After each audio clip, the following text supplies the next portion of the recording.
is continually evolving. Today, we witness a shift in tourism paradigm. And the cultural knowledge that we have is very important. This one is an Ifugao bulul that has been lent to us. To silk screen. So what we need to do is just get the first layer, on the top layer, the measurement.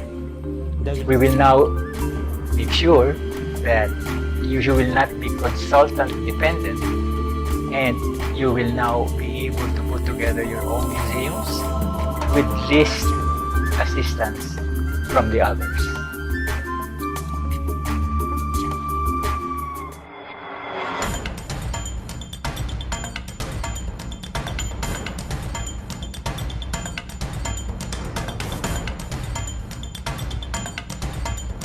Basic tools that we need to set up the studio. A camera that you're comfortable with, together with it. Also, generally, museum staff are advised not to pursue. In doing that, I'd like to focus on the two important words in that formulation, which is to curate and to exhibit. To curate is to... So why are museums important? Because museums and galleries give us an insight into the history of humankind. So even John Dewey, who is a prominent leader in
Okay, good morning everybody. Maayong buntag sa inyong tanan. So we have a lot of greetings from Luzon, Visayas, and Mindanao. I would like to acknowledge the following study PH under the Commission on Higher Education, the Agusan del Sur State College of Agriculture and Technology, Aklan State University in Banga Campus, Aklan State University in New Washington Campus, Bataan Peninsula State University, Bukidnon State University, Bulacan State University, Camarines Sur Polytechnic College of Museo Rinconada, Capiz State University, Central Luzon State University or the CLSU Agricultural Museum, Guimaras State College, Iloilo Science and Technology University, Kalinga State University, Nueva Ecija University of Science and Technology, Zamboanga State College of Marine Science and Technology, and many more. No? Magandang umaga po sa inyong lahat. No? Thank you for attending our week 7 for the year 2 of the Museum Management Training. So yesterday we had a very interesting talk with Professor Patrick Flores from the Vargas Museum. And today we are fortunate to have with us Ms. Marian Pastor Roces, amidst her busy schedule. No? Good morning, Ma'am Marian. Magandang umaga. Magandang umaga po. So would like to introduce our guest speaker this morning. Ms. Marian Pastor Roces is an independent curator and cultural critic enjoying an international practice and following. She is in particular a critic of museological and curatorial conventions, notably in her critique of the International Biennale form, such as the one on Crystal Palace exhibitions in Over Here, published by the Massachusetts Institute of Technology Press, and the Biennale Reader, published by the Kunsthal Press in Norway. So Ms. Marian Pastor Roces founded TAO Inc. in 1995 and currently the principal partner. TAO Inc. is the Philippines' pioneering and only museum and exhibition development corporation. And it has curated the establishment of many of the Philippines' significant museums over the past 2 decades. Recently, Ms. Roces curated the establishment of a new museum for the CCP, which she has named 21 AM.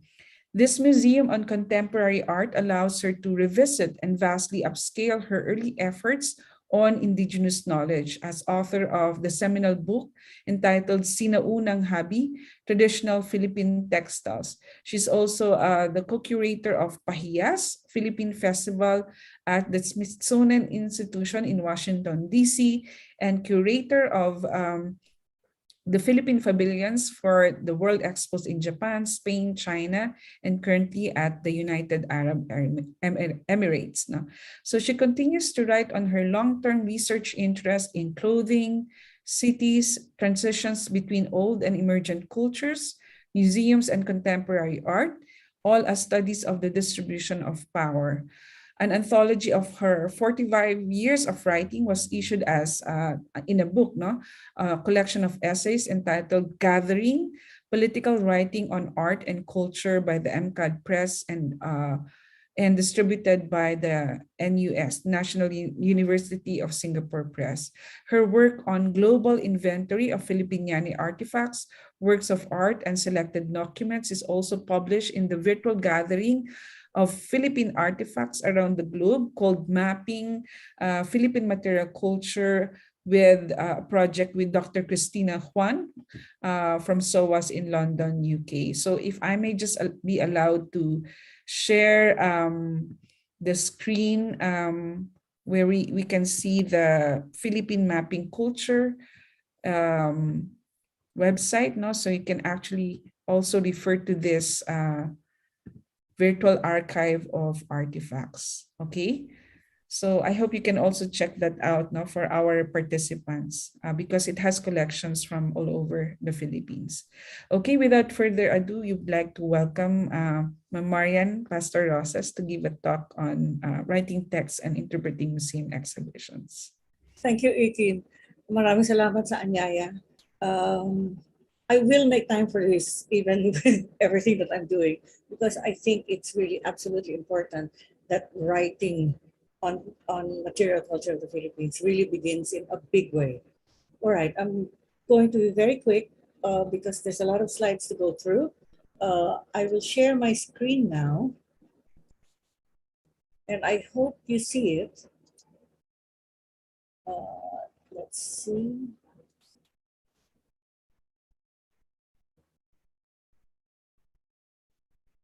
Deacon, can your technical people? Yes, we can see the slides now. Yes, I just actually want to make it full screen, unless it's all right with you this way. Okay, we can click. Okay, that should be fine. Under view tab po, then full screen, ma'am. Sorry? Yung view tab po, yung kaninang ginawa natin. Oh my, palagi ko nakakalimutan kasi. Let's keep it this way. All right, para magsimula na tayo. Magandang umaga po sa inyong lahat ulit. I was hoping to speak in Filipino, but I realized there's a lot of people from everywhere in the Philippines. So let's go with the English, and I'll be slipping into Filipino once in a while. Let's go with some guiding ideas, because writing, as you know, needs to come from somewhere. So the ideas that I'm going to share with you, which are basically technical ideas, are guided by the following concepts. Firstly, when you select words, it is already interpretation. The writing part into your catalogs, the writing part into your accession record systems, when you choose words, it is already the beginning of interpretation. And I'd like people to, in the museum world, to recognize this. These are not separate matters, although we all understand that interpretation is a hugely difficult process by itself. But I should like to, enjoin you to think of words this way. The second thing is that when you deal with taxonomy, and there's always a taxonomy in place in all museums, whatever kind of museums, there's a way of classification. You have to be sensitive to the fact that taxonomies were ideologically formed. It didn't just happen, and it didn't just become universal. There was a mindset, there was a worldview, there was a philosophical or epistemological infrastructure that formed the taxonomies that you are dealing with, that you are inside of. All right. The third guiding idea is that the institutionalization of museum typology also transpired according to an epistemological regime. You know, if you classify a museum as contemporary, ethnographic, natural history, and so on and so forth, modern art museum, all of these classifications, this entire typology also comes from an epistemology. And we all have to be quite sensitive and quite keen to the idea that this didn't come naturally. This came from a particular somewhere, a particular way of thinking. Not ours in the Philippines, but we belong to it by virtue of globalization. The fourth idea, the lexical regimes of the different types of museums are not necessarily cross-readable, meaning to say that if you're working with a contemporary art museum, and another friend of yours is working with a so-called ethnographic museum, and another friend of yours is working with a natural history museum, your language, your vocabulary, and your taxonomies, while similar, while coming from the same epistemology, are not cross-readable necessarily. Some you can cross-read, but some you can't. So just be aware that the museum that you're inside of will have a tradition of its own vocabulary. And on top of the complications of all of these ideas, the Filipino museum workers, I believe, have a responsibility to be sensitive to local knowledge, because all of the above, 1, 2, 3, 4, do not necessarily or often do not align with how objects, how things, or even how intangible cultural expressions are formed in the heads of the people who made them here in the Philippines. All right.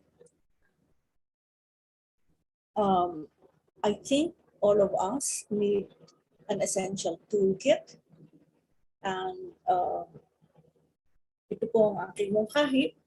Sana po lahat tayo magkaroon nito. Basihan ng ating ginagawa. Unang-una po, lexical consistency. Meaning to say, the words that we use have to be consistent.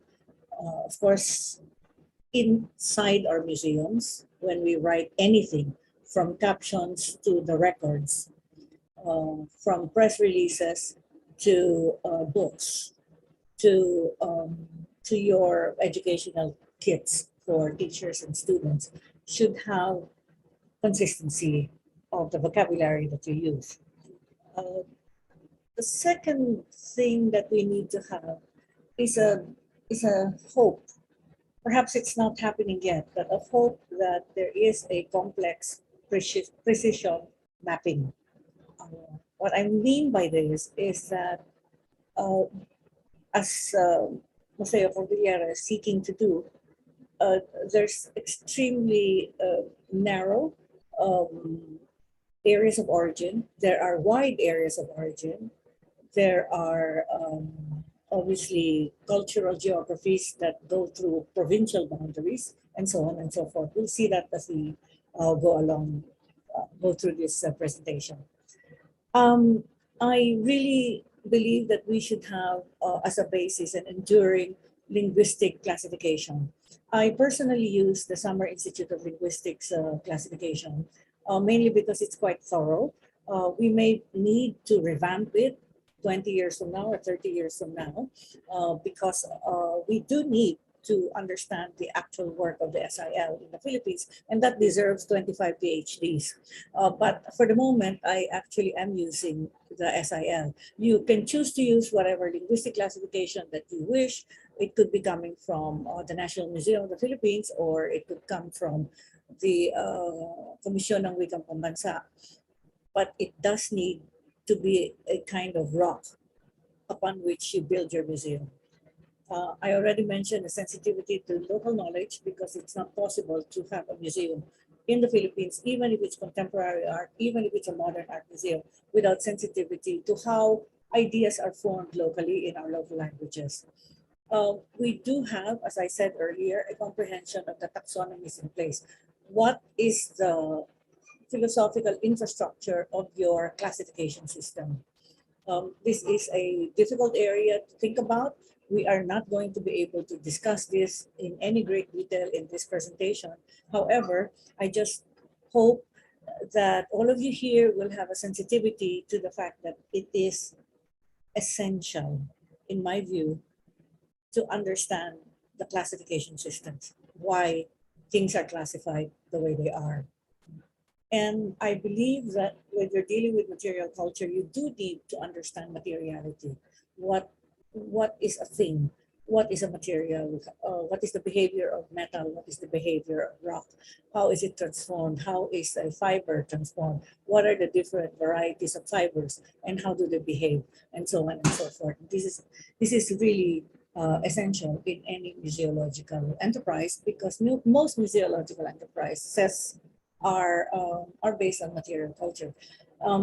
In the shift in the last 10 years into video, into applications, into digital formats, there seems to be a move away from the materiality aspects of the old museological enterprise. However, I still think that without touching and feeling the objects, and letting your hands and your eyes speak to you about the object, a lot of understanding is lost.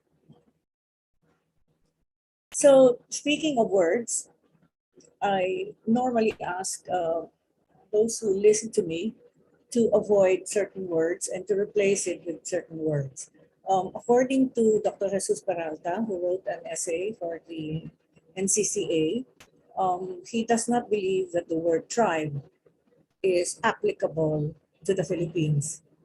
He does say that there are no tribes in the Philippines. Now, I will not, I'll not argue his point here. You can just read it. It's in the NCCA website. I use ethno-linguistic group, a language group. And this is the reason why it is very important for me to speak about ethno-linguistic or linguistic classifications. Now, having said that, I also wish to caution everyone here that language boundaries are not heavy or hard or impregnable boundaries, that there is a huge amount of overlap between one language and another. You can see that very clearly in the Kordilyera, but anywhere you are in the Philippines, you do know that that there is no fence between one language and another. Even if you do, you can actually pretty much map a geography of where Tagalog is spoken, where Maranao is spoken. Now Maranao is very hard to map because it's all over the Philippines. Where Sama de Laot is spoken, and that's also very hard to map because the Baguio people are everywhere in the waters of the Philippines. Nevertheless, language classifications are absolutely vital, I believe, in the Philippines. And it does remove the heavy burden. There's a heavy colonial burden to the word tribe. Craft also has a burden history, and I do not use craft, especially if it is in association with the word art, that what is not art is craft. And that is a colonial notion. And if you're referring to the making of something, we just call it the making of. You can call it the crafting of, but to say that this is craft, meaning to say it's not art, or this is art, meaning to say it's not craft, is an idea whose time is gone at this point. Please do not use the word costume. This really is disrespect of the Philippines. These are clothing. If you speak to a Tausug person who is wearing the habul chahian and the pisyapit, this person is not wearing a costume. This person is not performing a role. This person is wearing their own clothes. Now, if you are speaking of something that is worn on stage, then that is a costume. If you are speaking of, well, arguably, if you are wearing a parot saya in a Malacanang event, you might say it's a costume. You don't wear it every day, or there are bodies of literature that can assist you in understanding what a costume is and what clothing is. But for most part, the materials that you're handling are not costumes. Unless you're dealing with the costumes of Cenaculo, which are definitely costumes. Race cannot be used anymore. This is absolutely a no-no. There is no replacement for the word race. According to biology, race is a subspecies. And there is no subspecies to Homo sapiens. There is no distinction between an African and Caucasian, so-called, or a Chinese person. It does not show in the DNA. If it shows in the DNA of Homo sapiens, it is a minute part of the DNA. And so to say that we are racially this or racially that is belongs to a previous order of things.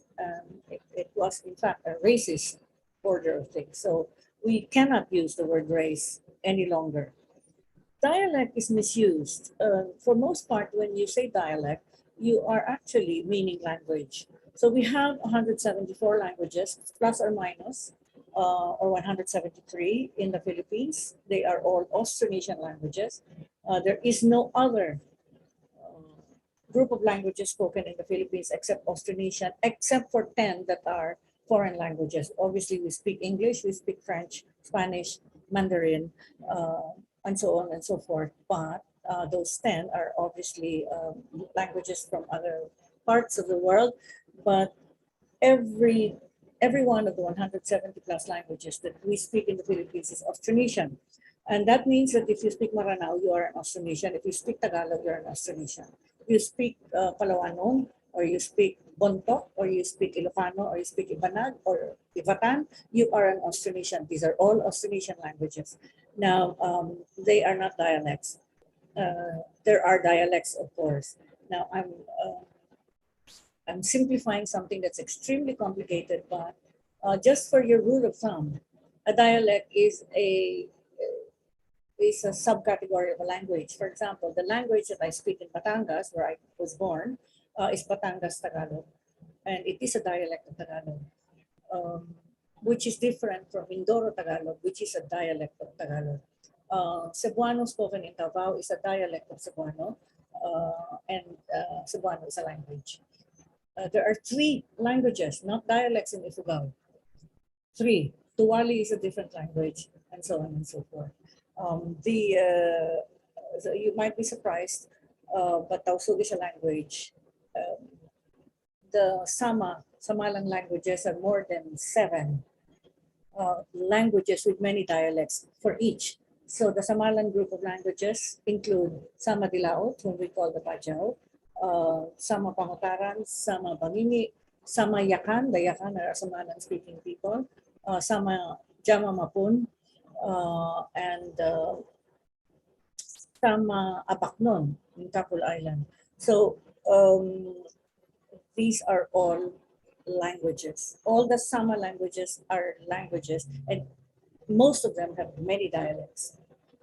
Okay, Malay cannot be used to mean who we are. We cannot say Malay race. That is something that we shouldn't write anymore, because race is not a word that we can use, and Malay is a language. Malay is one of 1,200 Austronesian languages. It's only one. However, because it is the basis of Bahasa Indonesia and Bahasa Malaysia, of the Austronesian languages of the world, it is the one with the most number of speakers, followed by Filipino or Tagalog. Well, Filipino is not Tagalog, but and then I believe Cebuano, and then Javanese, Sundanese, and Malagasy in Madagascar are the major are the Austronesian languages with the most number of speakers. So remember that Austronesian languages of the world are 1,200. In the Philippines, 1,070 plus or minus. In Indonesia, 350 plus or minus Austronesian languages, and only one of them is Malay. All right. So we can't call ourselves the Malay race. We do not speak Malay. Shaman is always used, and I hesitate to use it in the Philippines because my understanding of ritualists in the Philippines is that shamans, which is a word from Siberia, shamans are human beings who fly in the ether, in the cosmos. Our ritualists, our babaylanes, our priestesses are possessed. It's a rather different phenomenon or phenomenology. So I am suggesting that we use the word ritualist.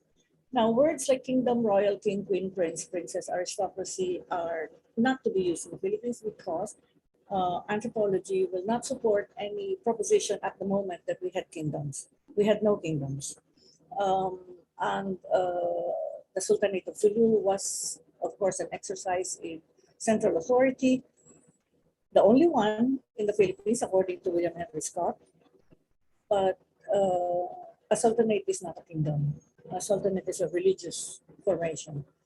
All right, and obviously we don't use Moro unless it is Bangsamoro to refer to BARM, the Bangsamoro Autonomous Region in Muslim Mindanao, which is now a legal entity.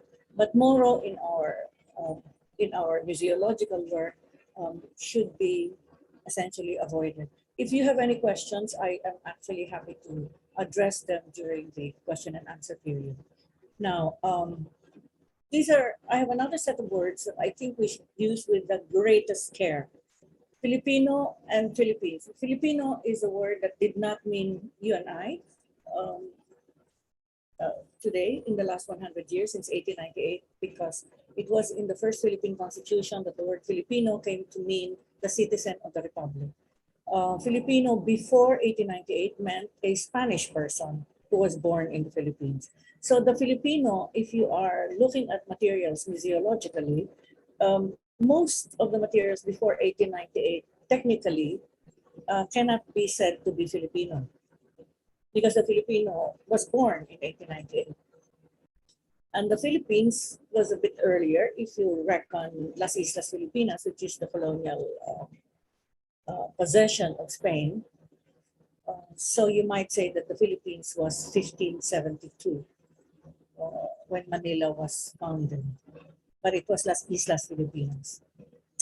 I hesitate to use the word influence. I hope that you would also hesitate, because when we say, and we normally say we are influenced by China, we were influenced by the Middle East, we were influenced by Spain, and so on and so forth, you emphasize something that comes externally, and you do not, the assumption is that you're an empty vessel that somebody influenced. Most scholarship today emphasize the agency of our ancestors and how we chose what we borrowed from overseas. We chose deliberately. And so it wasn't so much influence as an indigenization of things that came from outside. Sometimes things were fully indigenized, like for example, piña, the pineapple plant was completely indigenized when somebody about 350 or 400 years ago started weaving the leaves of the pineapple plant, which came from Mexico, which came from another part of the Americas. And so once it was woven, and no other country in the world wove the piña, and it had in fact become the national dress. And so what happened was, you cannot say that we were influenced by the galleon trade as much as we indigenized what came from other places. We cannot be extreme, we can't jump into the other side of the spectrum, but it is marvelous scholarship today to begin to think of the various ways we have absorbed foreign elements, foreign cultural fragments, but not really whole systems. Well, at least we can argue that. Into indigenous knowledge systems. Nation is a modern concept, so it is not applicable to, all right, this is very tricky. When you use the word Bangsamoro, Bangsa is translated as nation.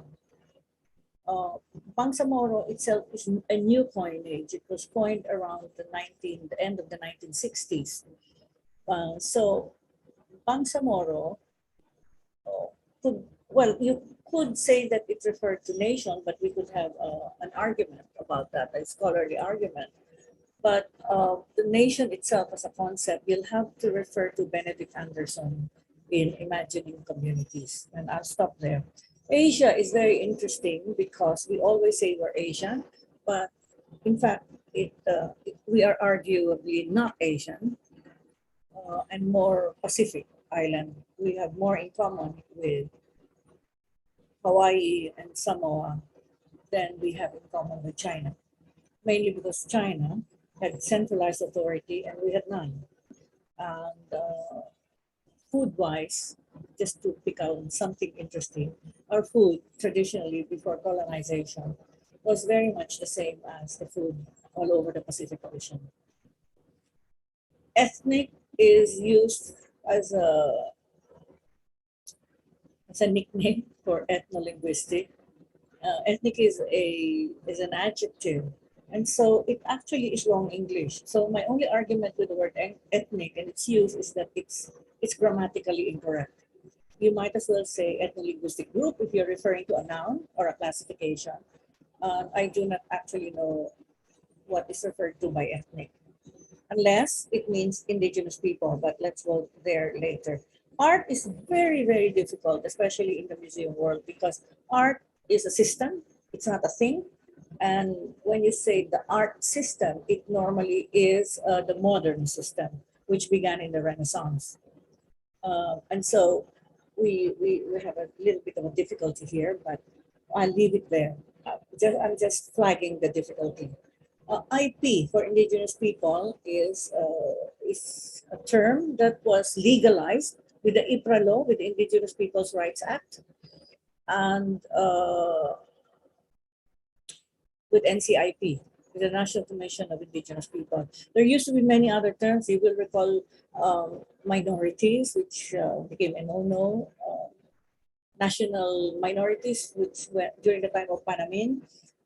Cultural communities, sometime in the 1970s, etc. But with NCIP and the IPRA law, became indigenous people. However, the word indigenous, the term indigenous people is reserved by the law to quote unquote historically marginalized people, which means that these are people in the Philippines who experience historical marginalization, and that's the legal definition according to the law. However, because all of you here are cultural workers, you would obviously have to recognize that a person such as myself, who is Tagalog, is indigenous to the Tagalog region, which is not a legal, it's not a legal framework for the use of indigenous, but it is a cultural and linguistic framework. Culturally and linguistically, I am indigenous to the Philippines. Culturally and linguistically, the Kapampangans are, the Ilocanos are, as much as the Kalingas are. The Cebuanos are indigenous to Cebu. But that is, like I said, I'd like to emphasize that is a cultural and linguistic framework. But if you use a legal framework, it is reserved for the historically marginalized. So you will just have to be very careful with your use of the term. Even the word indigenous itself as an adjective, because a lot of things that you see, there's a separate set of difficulties, because a lot of things that you will see are already embodiments of the absorption of something from another place. There is in botany, there is less difficulty because indigenous is a wider range. It could range to the tropics. A plant could be indigenous to the tropics, but endemic is used only if it is endemic to, let's say, Tawi-Tawi. So in culture, you have a more serious difficulty what you actually mean by indigenous. Now, Hispano-Filipino is normally used for Spanish colonial.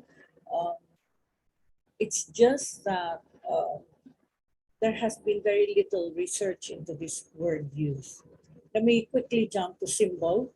Symbol is hard to use because from my own personal understanding of what's going on in textiles, when you see patterns in textiles, in weapons, they do not necessarily correspond to what the word symbol means in English. The same with the word design. I have a hard time using the word design because these are not designs in the sense of the tradition of design in the English-speaking world. Lumad is a new word. There was a conference recently by the anthropologists from the Philippines to just peg when Lumad supposedly used or not used.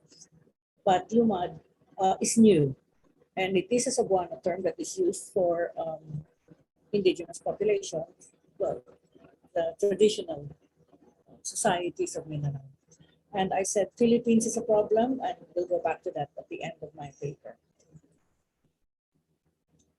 I am going to go through the technical vocabulary now. But see, before I do that, I'm going to have to say, Ikin, may I call on you? Do you think people might like to ask a few very quick questions? I think we can do that in the Q&A.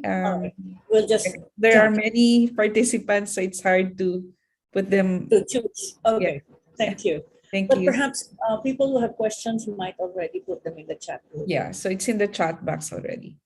If it's already in the chat box, then we can. Okay. So let's take textiles. We have to understand that in the Philippines, it involves a range of weaving, dyeing, and textile augmentation techniques. These ways of making can be mapped across the whole of island Southeast Asia. So you cannot really make a fence between the Philippines and Indonesia and Malaysia. In fact, it's very hard to make a fence between island Southeast Asia and the rest of the Pacific Ocean, but that in effect, that's easier to do. I just want people to understand that if you find something in Bonto, sure, it might actually be the equivalent of an endemic, but William Henry Scott once told me, and also, William Henry Scott said, you really don't find anything in the Philippines that you cannot find in Timor or in Sumatra. It is one entire geography, island Southeast Asia.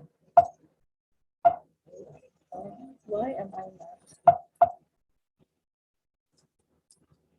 Sorry.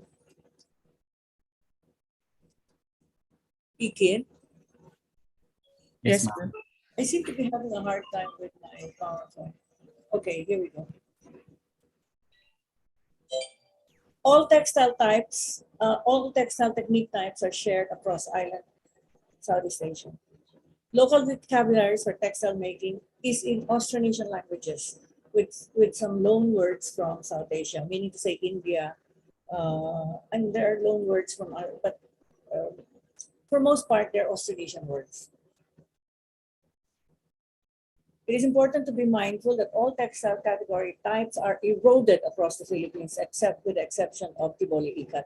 There was a massive erosion of our textile traditions over the last 100 years. Please be mindful of that. And that the exquisite achievements in textile making are manifest in extant examples of about 80 years old and older, and they're not in the Philippines for most part, and that the cultural contexts are also eroded. So let's just remember where the warp is and where the weft is. These are the textile creation techniques in the Philippines.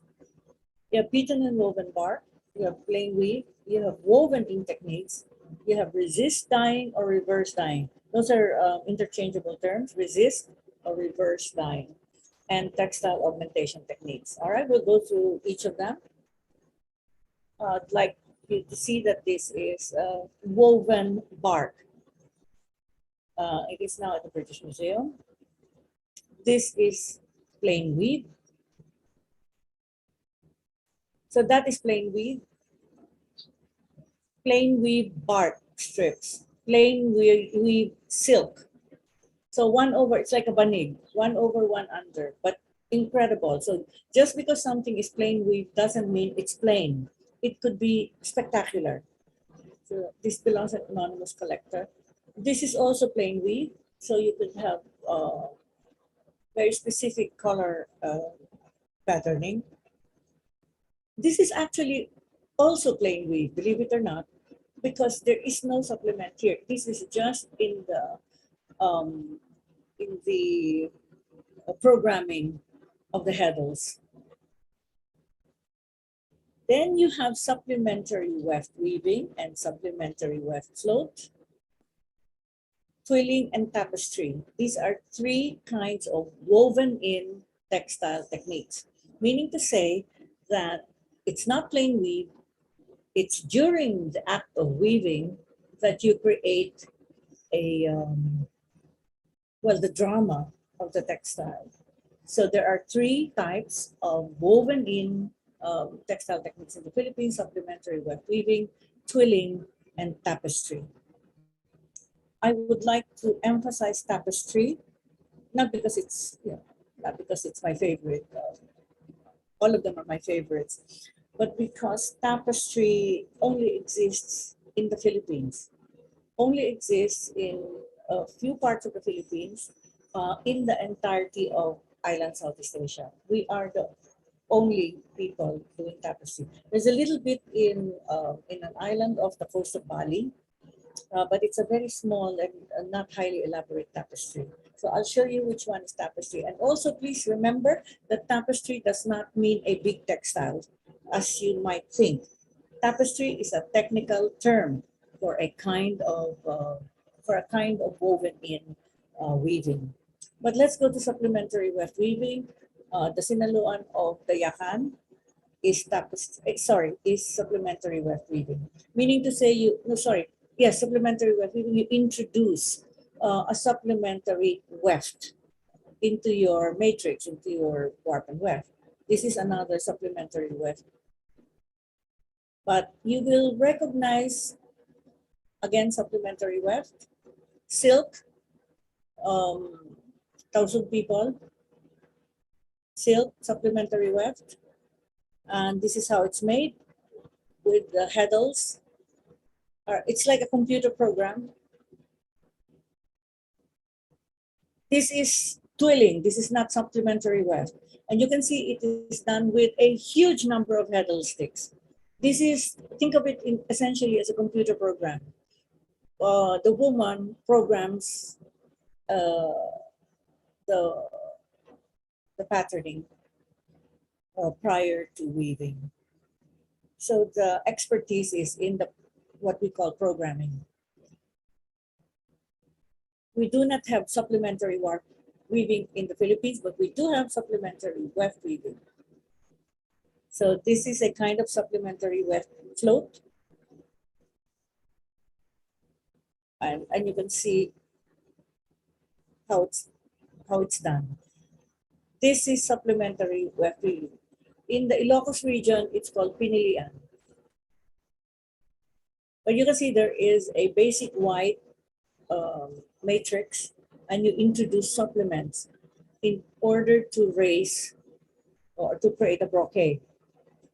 The raised threads in the supplement is a different color and a different texture. This is Pinalia supplementary weft. And I actually would like you to read what it says in the University of Michigan. The accession record entry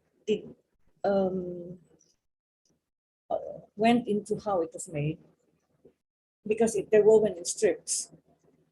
And later on, I'll make a big deal out of how it's so important to see the entire composition rather than fragment the material. And it says it is supplementary weft and it is about 100 years old. This is yakan, and it's a float. It's not a continuous supplementary weft, but you can see it. You can see how it was made. The inalaman of the yakan is supplementary weft. And you can see that whether it's silk, this is silk, or cotton, or there is no supplementary weft abakan. But here it is in close-up. And you can see where the supplements are. You can see the thin lines of the bed of the essential matrix, and you see where the supplements were inserted, the fatter threads. As you can see, there are fat threads there, and the entire thing is done by pre-programming it. I keep mentioning the computer because it's essentially like making a computer program. And here it is in extreme detail. This is a kandit, which is tausug. You can see where the fatter threads are. There. Now, this is tapestry. It's different from supplementary weft. Every single color is inserted separately and turned around and exited. It's exited from the weaving itself, only to be returned to it. So every color has a different shuttle. It's introduced separately. And I will show you what tapestry weaving is. Like so, this is Ambalang Ausalin. She weaves. Can you please notice how many color thread she has on her warping, on her warp? Every single color is introduced per line, and exited again and reintroduced in the next line to create her not the pisyabit, the inalaman. In this case, it's an inalaman. There it is. You can see that the threads, they are individual colored threads. And you can see where she exited them again. And you can see that she actually put in only one unit of the warp. Can you see that? 1 unit of the warp, and she exits it again. She just died, by the way.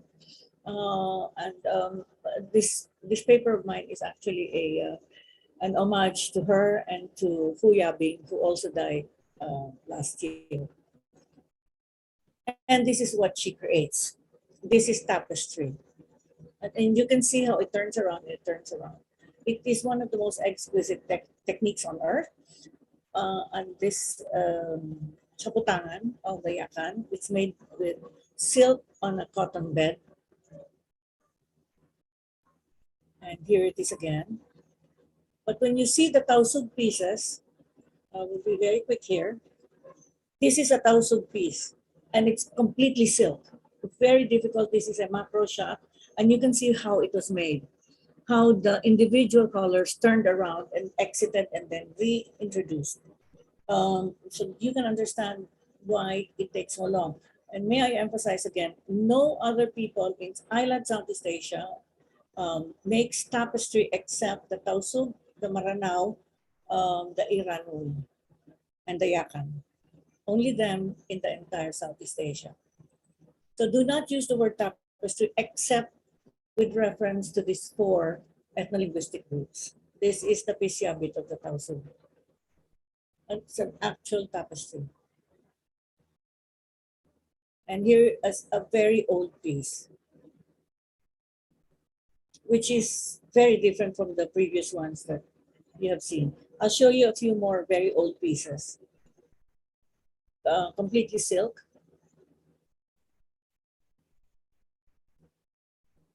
And this is not a piece, it's a sash. This is supplementary weft weaving. I'm sorry, it's a float. Now, this is also tapestry. It's incredible.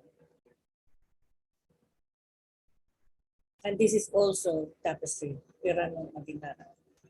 There's a bit of overlap with Iranon and Maguindano, actually. You can see here in this macro shot, again, pardon me for focusing on tapestry because everybody uses the word tapestry wrongly. Tapestry is only this. This is Maranao tapestry. It's only used for joineries for their landap malong. All right, let's go to the resist dye or reverse dye techniques, where the drama of the textile is in the dyeing. There are 4 classifications in the world of resist dyeing. They are batik, plangi, tritik, and ikat. Batik does not exist in the Philippines. And as you know, it's a Javanese technique. All of us know what batik is. It does not exist, but it belongs to the classification. But while we do not have the word batik in the Philippines, we have the word batik for spots, batik, batok for tattoo, batak, and so on and so forth. So the relationship of tattoos and markings on skin or on cloth is an area that I'm sure a lot of people might be interested in doing doctorates on in the future. Plangi, tritik, and ikat. Okay, please remember the ones. So may I repeat, while batik does not exist in the Philippines as a textile technique, it exists as a word and it exists as tattooing. Batuk, batak. Okay, let's go to the ikat technique. Ikat has 4 types: warp ikat, weft ikat, compound ikat, and double ikat. We do not have double ikat in the Philippines. It exists only in 3 places in the world: Bali, Gujarat in India. There seems to be a Japanese one, but certainly Kazakhstan and Uzbekistan. I'm forgetting another place in Central Asia. And that's double ikat. We do have warp ikat. We have weft ikat, and I have found compound ikat, very rare, but it does exist. I do not have a picture of it, but compound ikat in the Philippines exists among the Maranao and Aklan. This is our oldest textile. from Banton Island. It's 500 years old. It's the oldest textile in Southeast Asia. It is an ikat. It's a warp ikat. This is either Ifugao or Isinai because it is identified as Ifuro by the British Museum. It was collected in 1914. So as you can see, there's a warp. It's along the warp because you have to stand this textile up to show that you're looking at the warp cotton. Now, this is not ikat, this is tritik. It's in Pennsylvania. It got there in 1914. What happens in tritik is you sew the embroidery, you embroider a cloth. You embroider it very tightly and you use a dye-resistant material such as wax, generally wax. And then you put the whole thing in dye. And then when the dye has penetrated most of the cloth, obviously it will not penetrate the areas that are under the embroidery. And so when you take it out of the dyeing vat and it's cooled, then you remove the embroidery. You remove the embroidery and you will see this patterning. This is tritik. The pagobos do tritik. Here you see tritik. I'm showing you this macro view because you can see the needle marks.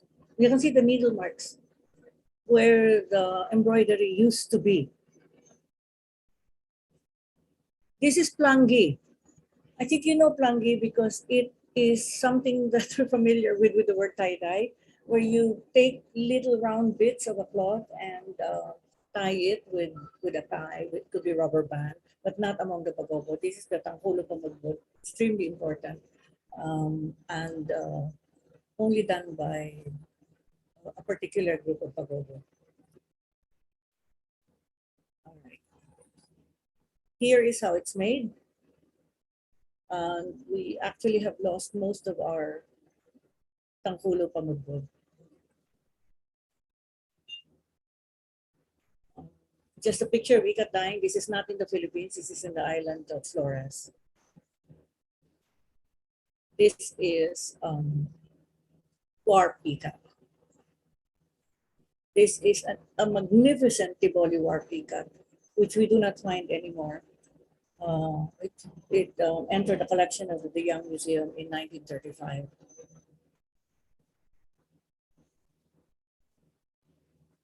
This is a fragment of a very interesting patterning which we do not find, we have not found in the 20th century in the Philippines, most of the 20th century. 1911 is its date, so it's presumably older. This, I'd like to share with you, is considered the most incredible ikat from the Philippines and one of the most incredible in the world. It's owned by the American Museum of Natural History. It is truly spectacular. And this is our achievement in warp ikat abakan.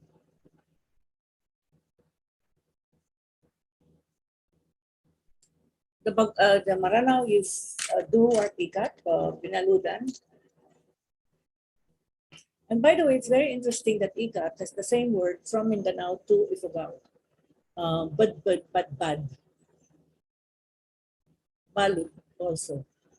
The Maranao has a very interesting singular tradition of weft ikat in silk only. So in the Philippines, weft ikat exists only in silk and is only done by the Maranao. It means that you have a mind, a brain that can foresee your textile by tie-dyeing the thread before weaving. Okay?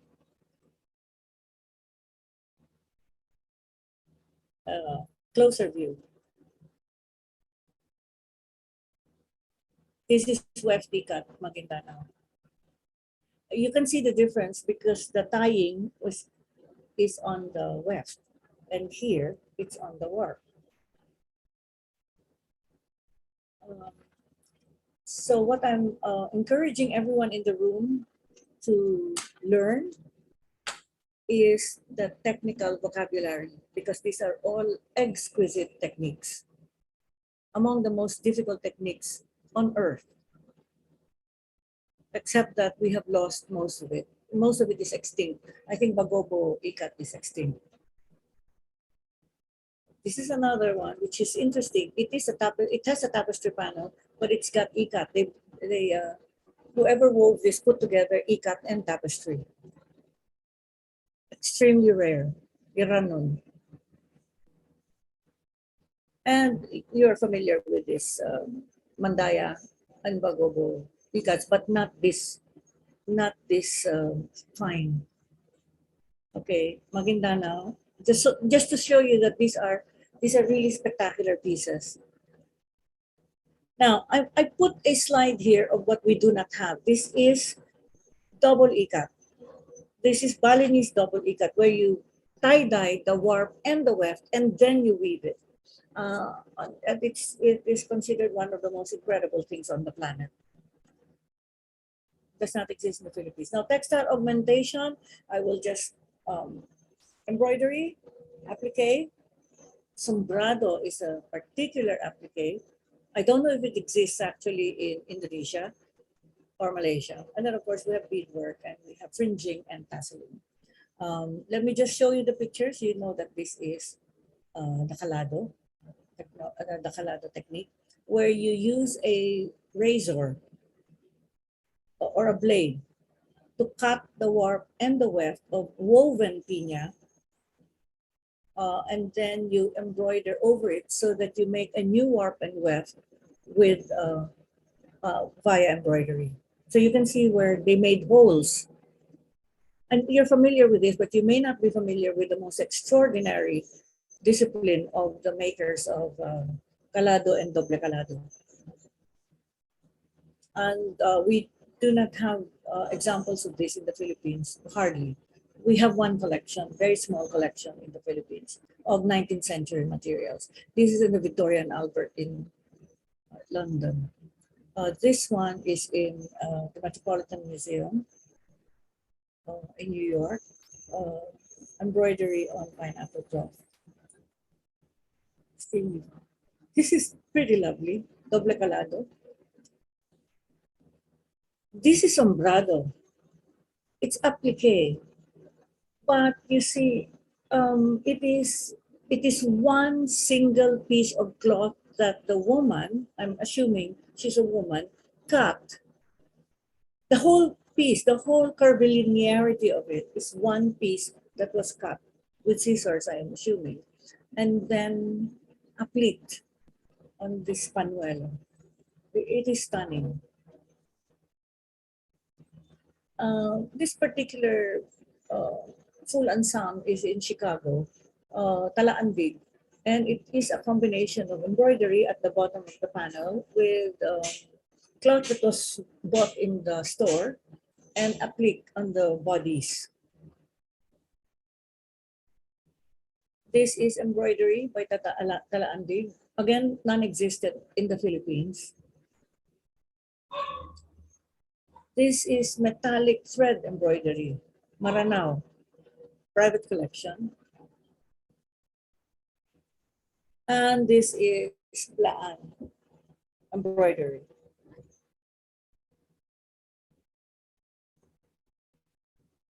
It's a particularly special ensemble, this one.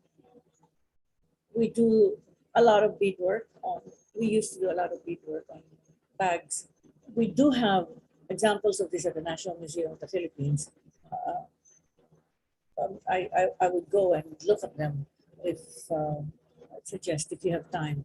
But just as an example of this extraordinary work of beading, this is a magnificent piece.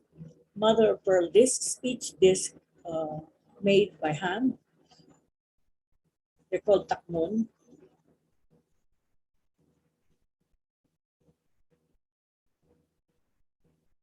And this I'm sorry, I keep using the word extraordinary, but this is quite extraordinary, a complete beadwork.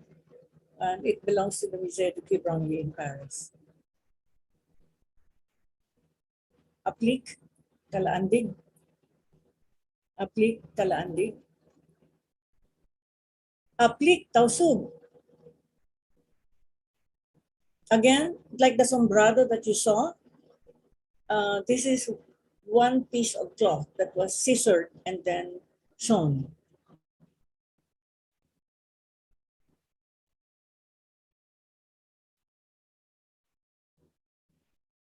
We do a lot of this, but very, very, very controlled, including silver discs. So I just want you to be familiar with how it's written, sewn on platelets. Plain weave. I use the words female upper garment. I don't use blouse because blouse has its own traditions.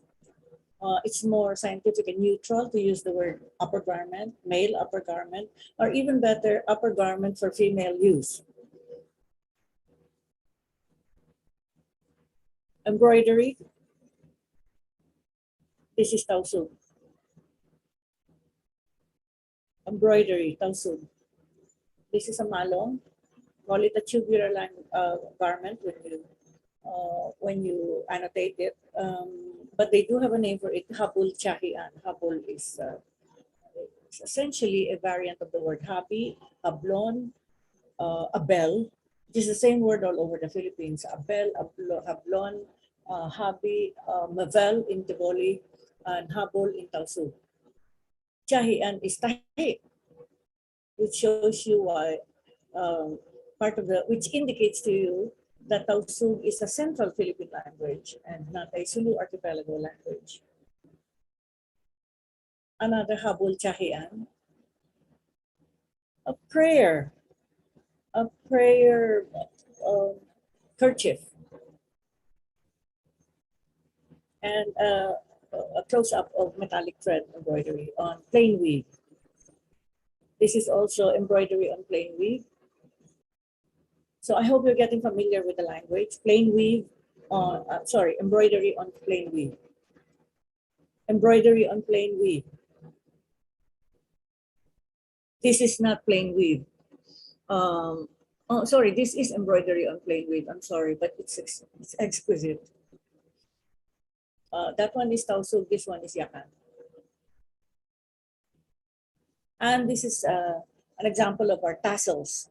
So the kandit, the waistcloth is tapestry, and then there's this very, very long tassellation, which you might recognize as a form of, what do you call this, macrame, but very, very fine.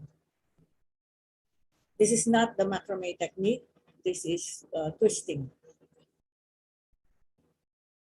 Now we also have a lot of this, and the indications are when I say be sensitive to local words. This is called the Pangolo Bayan among the Pangobo. And if you're a Filipino, you would smell the importance of the word Pangulo and Bayan. But there's very little research on that word. But it refers to this band, which is a combination of applique, beadwork, and embroidery on a cloth that is warp, ikat, abakan. Another example. And here is a set of books for you to read. Gold. I cannot go into wood, I cannot go into pottery, I cannot go into basketry and mat weaving because we won't have time. But let's spend some time on gold. In the Philippines, it involves a range of manipulations to create extremely fine outcomes. The ways of making can be mapped also across the whole of island Southeast Asia. So before we use the word unique, before we use the word, again, indigenous, we do have to have a complex map of where things were made. Well, we know they were made in Surigao. We know because of the collections of the Ayala Museo and of the Central Bank. But gold was also everywhere else in the Philippines. All right. This is a set of words that you will use: repose, gear bead making, woven gold, filigree, and granulation. Most of these are still in use today, but not at the level of fineness as you will see in the Ayala Museum collection or the Central Bank collection, or anything that is pre-colonial. So repose is what we call pukpok. It is beating, hammering. Before we do that, it is important to be mindful that all gold working technique types are shared across island Southeast Asia, that the local vocabularies for gold working in the Philippines are lost, except if one of you or 10 of you will do what William M. Scott did, which is read dictionaries from 400 years ago and 300 years ago. We might be able to still retrieve some of the vocabulary of gold. But there are local vocabularies. Every place, every province has ways of talking about gold. And most of those words are from, let's say, the last 200 years, or maybe from the last 100 years. The ancient words for gold working seems to have lost until somebody or some of you do the work. Most of the exquisite gold materials are archaeological, and their making has long ceased at the extraordinary levels in 500 to 1,000, some 1,000, more than 1,000 years ago. This is cast. Oh, sorry, this is cire perdu, which means lost wax. Cire perdu, I'm sorry, pardon me. There is only one example of this in the world, when it's in Vienna.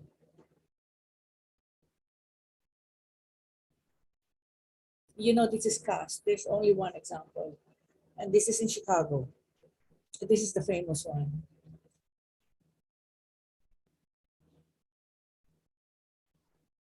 This is in the Philippines. So it's a kind of calado, it's a kind of open work, but it's also cast.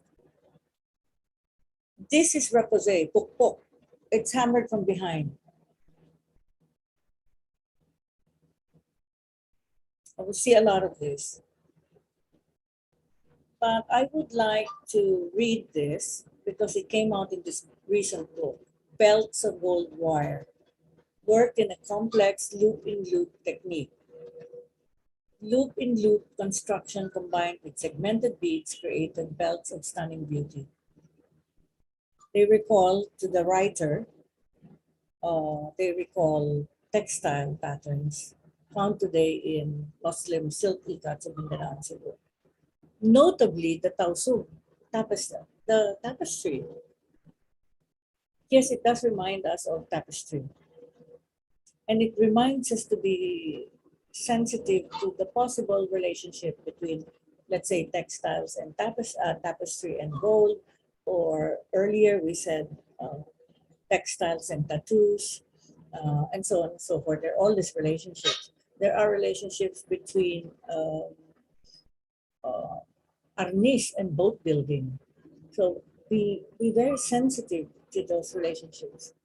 All right. Repose,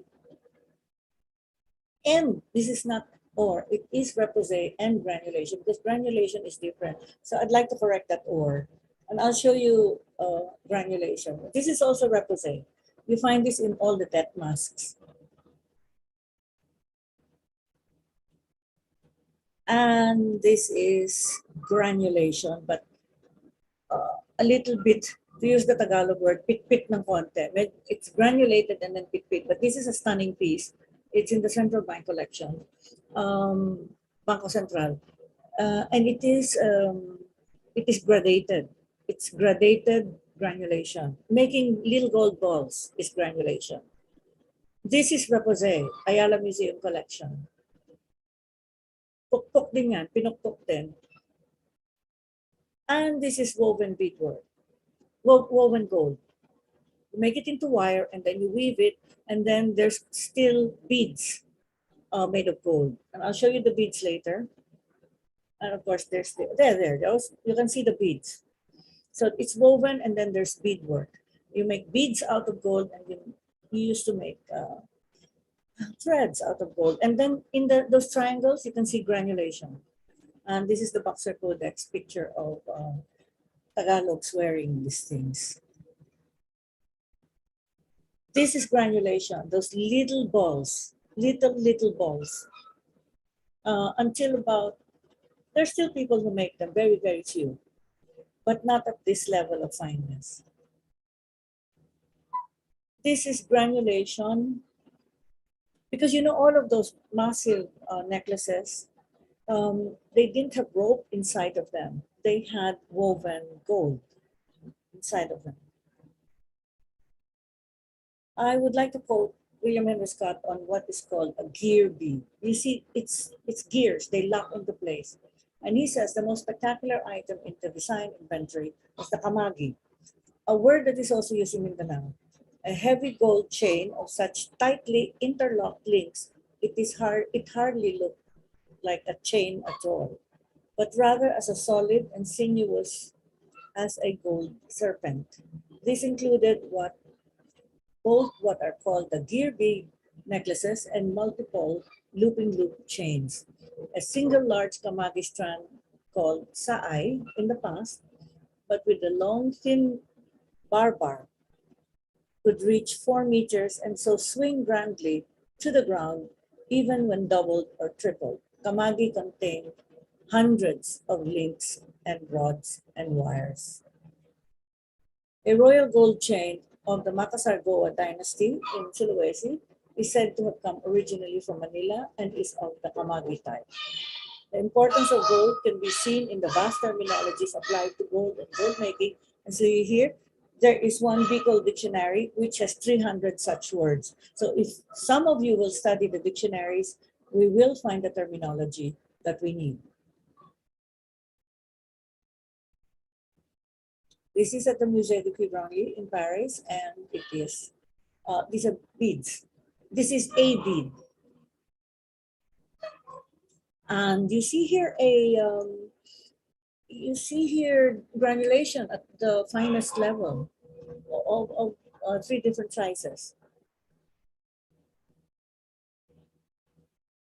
Ayala Museum. Pokpok, this is repoussé. This is repoussé. But this is cutting. What happened here was that they beat, it's a kind of repoussé because they beat the gold into very thin layers, like wafers, and then they cut it.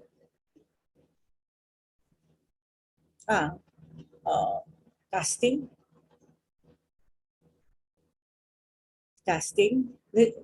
Unfortunately, I don't have a good picture, but they're wonderful. But during the Spanish colonial period, Hispano-Filipino culture, you can see incredible use of gold working techniques as well.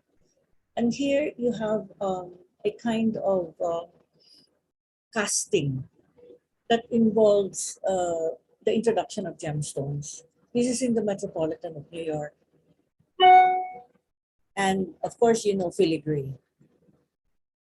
Thin gold wires, recently silver, that are twisted and turned to make magnificent pieces like this. So this is mostly filigree.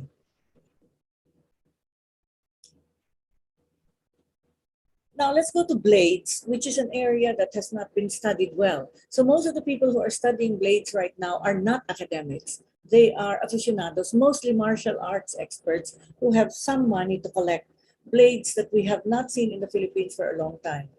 And so there is this quotation that I would like to use just as a bit of provocation, because it uses words like savage tribes before the Spaniards came. And you see, a lot of the work is also is really worthy of our attention, but also worthy of our assistance. So let me go on with what has been found. This we know is in there. It says there. It's in the Smithsonian. As you can see, this is an early representation of all of them. But once you see what they look like, look at this. It's Maranao. It's in Stockholm. So just get used to the vocabulary. The bracket is bent backwards with a sharp knee. There's a knee covered with silver plated. So that's pokpok. I'm sorry, it's plated, sheet metal. But you know, it's repoussé. It's sheet metal with repoussé, with decoration in the form of a stylized leaf pattern. The blade, at the blade, an oval, serrated, thin disc. Let's see. I did not get the rest of the quotation, but you get the picture. It's a beautiful blade. This is also in Stockholm, and it's Tagalog. Again, get used to the language. Tab for crisis. Crisis. It actually means criss-like. Straight of horn on the front, pierced in floral pattern on the back, engraved decor. So that is really engraving. And so I did not use the word engraving because I'm not sure, I'm still not sure about its prevalence in the Philippines. They call it mouthpiece with two carrying loops and bands of silver coated in the front with floral decoration in high relief. Okay, they use words like ribbons, etc., etc. But you will see that there is actually repoussé on the blade itself. And this is the same piece, and you can see the, well, it is high relief. Okay, the quotation is from someone who became my friend, and he's a martial arts practitioner of a high order and an incredible collector who doesn't live in the Philippines. So this is what he writes. Twist core blade variations, a testament to the skill of the bladesmiths. They're called panday, and panday has to be a very important word to all of us here. From the olden days in Indonesia, it was common to create a pattern called keris. On the keris called pamor, there's a pattern on the blade. The patterns have their own meaning and value, whether it's planned or unplanned. The moros, and you see, because he is not an academic, he uses the word moro, which we should not use, have their own version, but unfortunately, the knowledge on how this was done and its meaning has long been forgotten. And then he says, enjoy. I just want you to enjoy it. The annotation, he can help anyone who wants to study this. And this is the pamor. It is sometimes extremely elusive and sometimes quite obvious. But I would like you to understand that words like pamor will be more and more important in the future. Here. Here. This is incredible. So if you'll have to write this, you will have to talk about, you see what that is? That is inlay on the blade itself. It's metal inlay into metal. And then repoussé.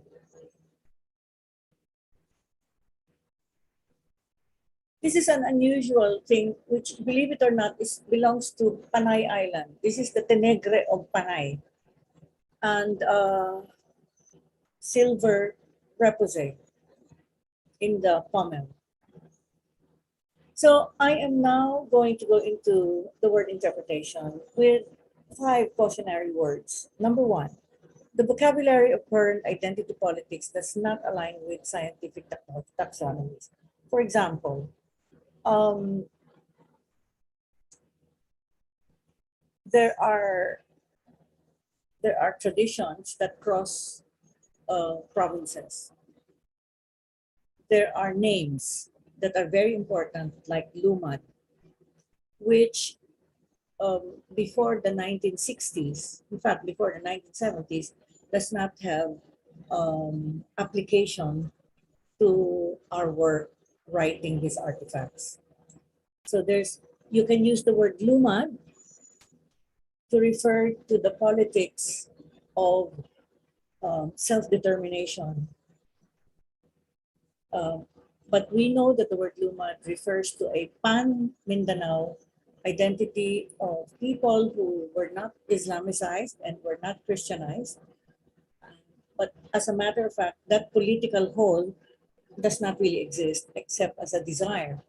So it's a political desire, which is an important desire. It's a desire to be recognized, and it's a desire for self-determination, and that is politically very valuable. But scientifically, when you're talking about things that were made in 1950 or 1820, the word luman will not be applicable. So that's what I mean by cautionary word number one. For example, when you have materials from the Maranao people that date to maybe 1920, it is not possible to call it Bangsamoro because the concept of Bangsamoro was not around yet in 1920. It was around in the 1960s. National and provincial boundaries do not align with cultural geographies. We already talked about this. And now, if you're going to talk about, let's say, the Maranao people, they're all over the Philippines. And we will have to deal with that. And when we rewrite, we cannot just think of the Maranao as people who live in Lanao. However, if you are writing about something that was made by Maranaos in 1950, then you are in a very good and rich area of research if you identify if it was made in Tugaya, or it was made in Malabang, or it was made in the area of Marawi. So those boundaries are not easy to map. Cautionary word number 3, similarities and differences are an immense challenge to plot and understand. Like I said, we all speak Austronesian languages, and yet history has divided us. So historically, we are quite different because we have become Christians and some people have become Muslims, and some people are more American than others. Some people want to identify with Spain. So history has given us all these differences. But culturally, archaeologically, linguistically, the similarities are 4,000 years old. And so it's an immense challenge for all of us. And this is an example. This is obviously from the colonial period, 1882. It's in Madrid. But you see, it's a botete. It's a puffer, and it is repoussé. And so once you see repoussé metal, I'll show you another one. This is also in Madrid. It's repoussé silver. And you know that in archaeological times, we used to repoussé, you saw all that gold. And so there really is a continuity between the repoussé traditions of the entire Philippines and the repoussé that you're seeing here during the colonial period. So it's very hard to say that this is the colonial period that has nothing to do with pre-Hispanic, because you can see that there's connections. It's a challenge for us. Look at this. These are two shields from Kalinga. One on the left is in New York, the other one is in Leiden. And this is what I have to say about this. Research into the shields of even one ethno-linguistic group, like Kalinga, they're scattered all over Europe, will reward those who are interested in the relationship of what we call design or patterning and war and forms of leadership and with tattoos. This is territory that has to be researched. Cautionary word number 3, there are no hard boundary lines between and amongst the typical and normative Philippine divisions. I already said that. So I'll go to cautionary word number 4. Interpretation should not foreclose the development of future intellectual tools. So when we write, we should think about what we can understand in the future with better tools. And so we should not close it, like call it primitive or call it tribal, because that closes the discussion. It closes the possibility of finding sophistication and complexity. All right, cautionary word number 5, there is much that we do not know. I'll show you some of what we do not know. Look at this. We don't know that this existed. This is in France. It exists. That I've seen that hat also in Madrid, but Ablaan also. So, before we jump into conclusions, let us actually, let's do some more study. We know very little about the armor.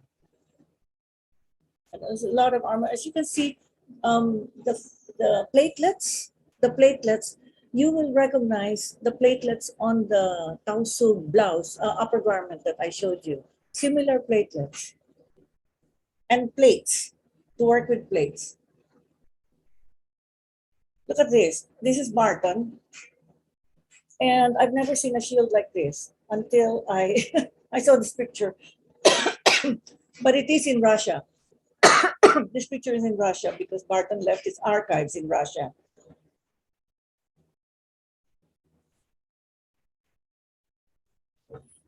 I'm almost at the end, and I'm reading something that I have difficulty with because we're talking about interpretation. So this is the New York Times talking about the gold exhibition in at the Asia Society in New York.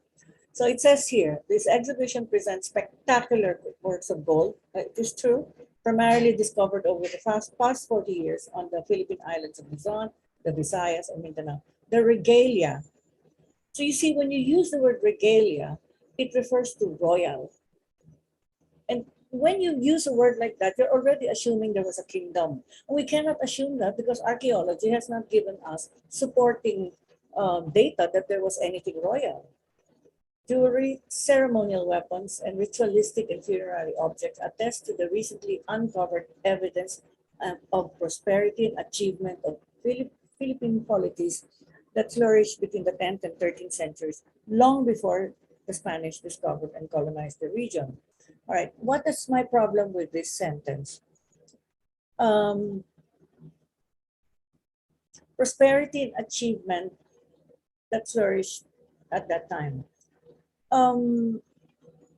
It seems to argue that gold materials is the only evidence of prosperity and achievement.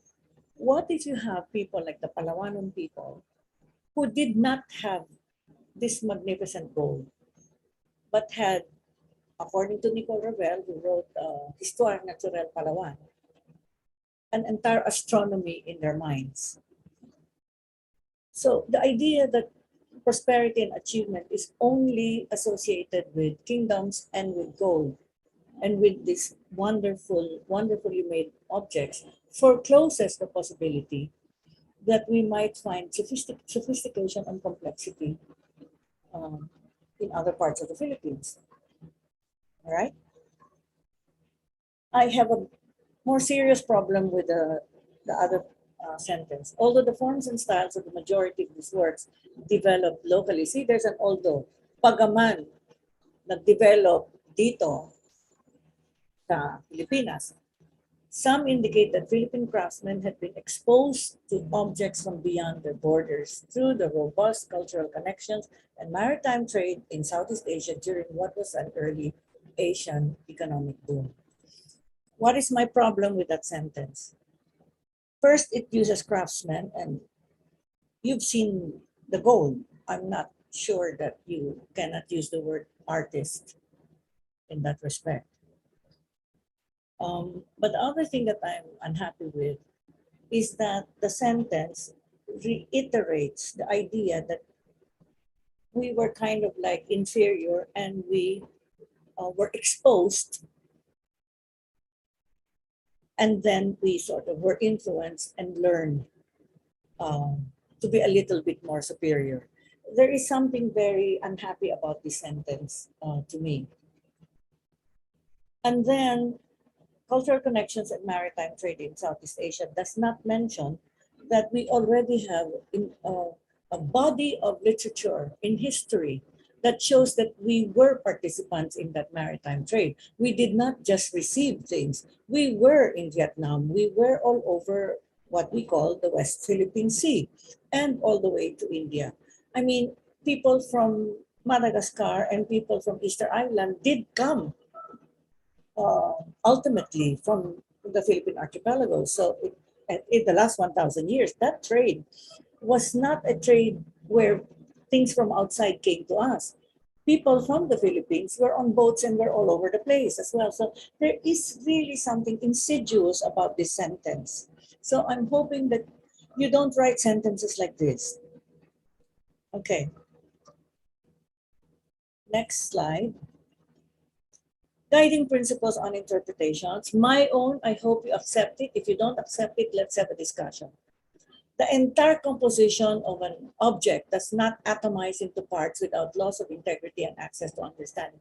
We are so used to saying this is a motif, this is a design, this is a pattern, this is this, that, and the other thing, and then we construct vocabularies of this. This is the symbol of rice, this is the symbol of a mountain, this is the symbol of a human being.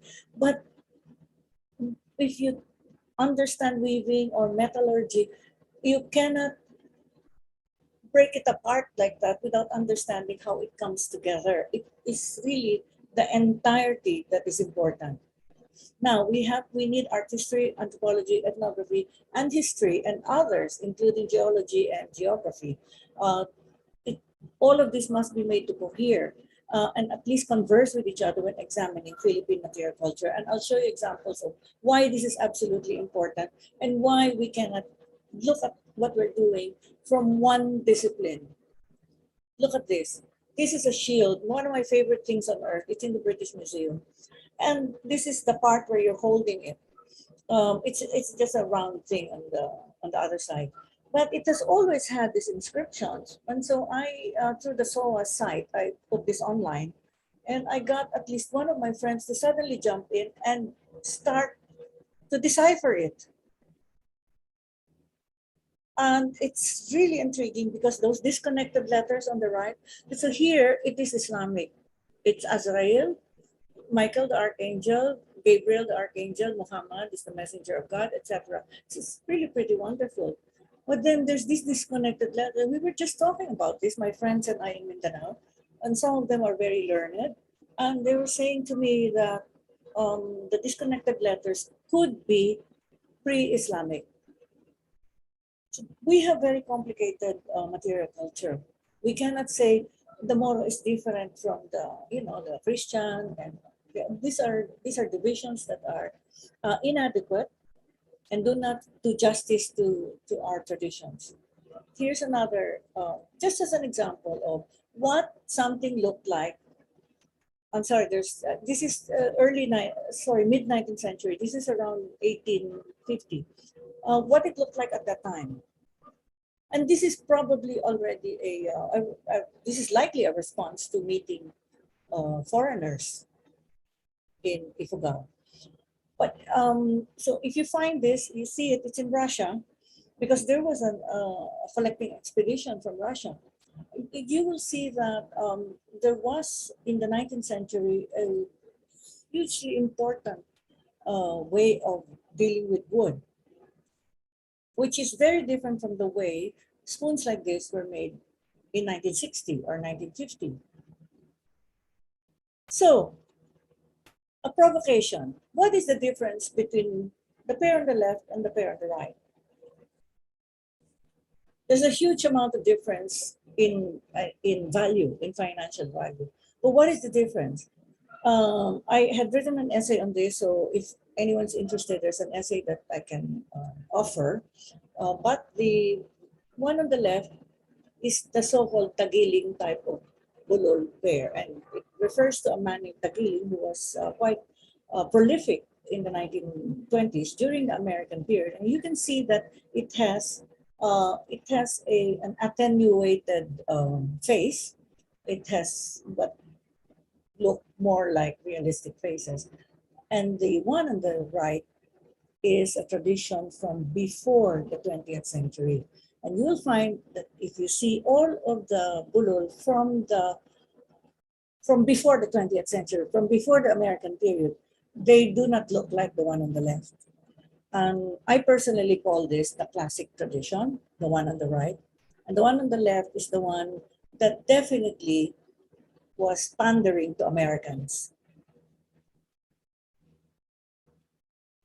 So I myself cannot read this. Well, an example of exceptional elegance pre-20th century, pre-20th century. This one is carbon dated. So this is from the 15th century. We do not know if the wood is from the 15th century or the bulol itself is from the 15th century, but it was carbon dated. In any case, it is an example of that restraint and elegance and a kind of severity and grace that you do not find in 20th century bululs. And certainly you do not find it in bululs of the last 50 years. This is a totally beautiful piece, late 18th. So now you will recognize what we might call the classic ifugao. Another 19th century piece. This is so nice. And I like the back of it. There, that's the back. Restraint, severity, elegance. And this is totally the opposite. This is inelegant. This is at the Museo Nacional de Antropología from the exposition, the World Expo in 1882. And you can see that they look nothing like the classical tradition. Nothing like this. This, in fact, are like dolls. They're like maquettes. They were exhibited as ifugao sculpture. They were probably made in ifugao, but they are not ifugao. They are artifacts of the expo. And if you will look at the pictures on the left, they do not look ifugao at all, but they were made in ifugao. They look like African sculptures. And why? I am advancing the proposition that those images were part of the tourist trade and part of the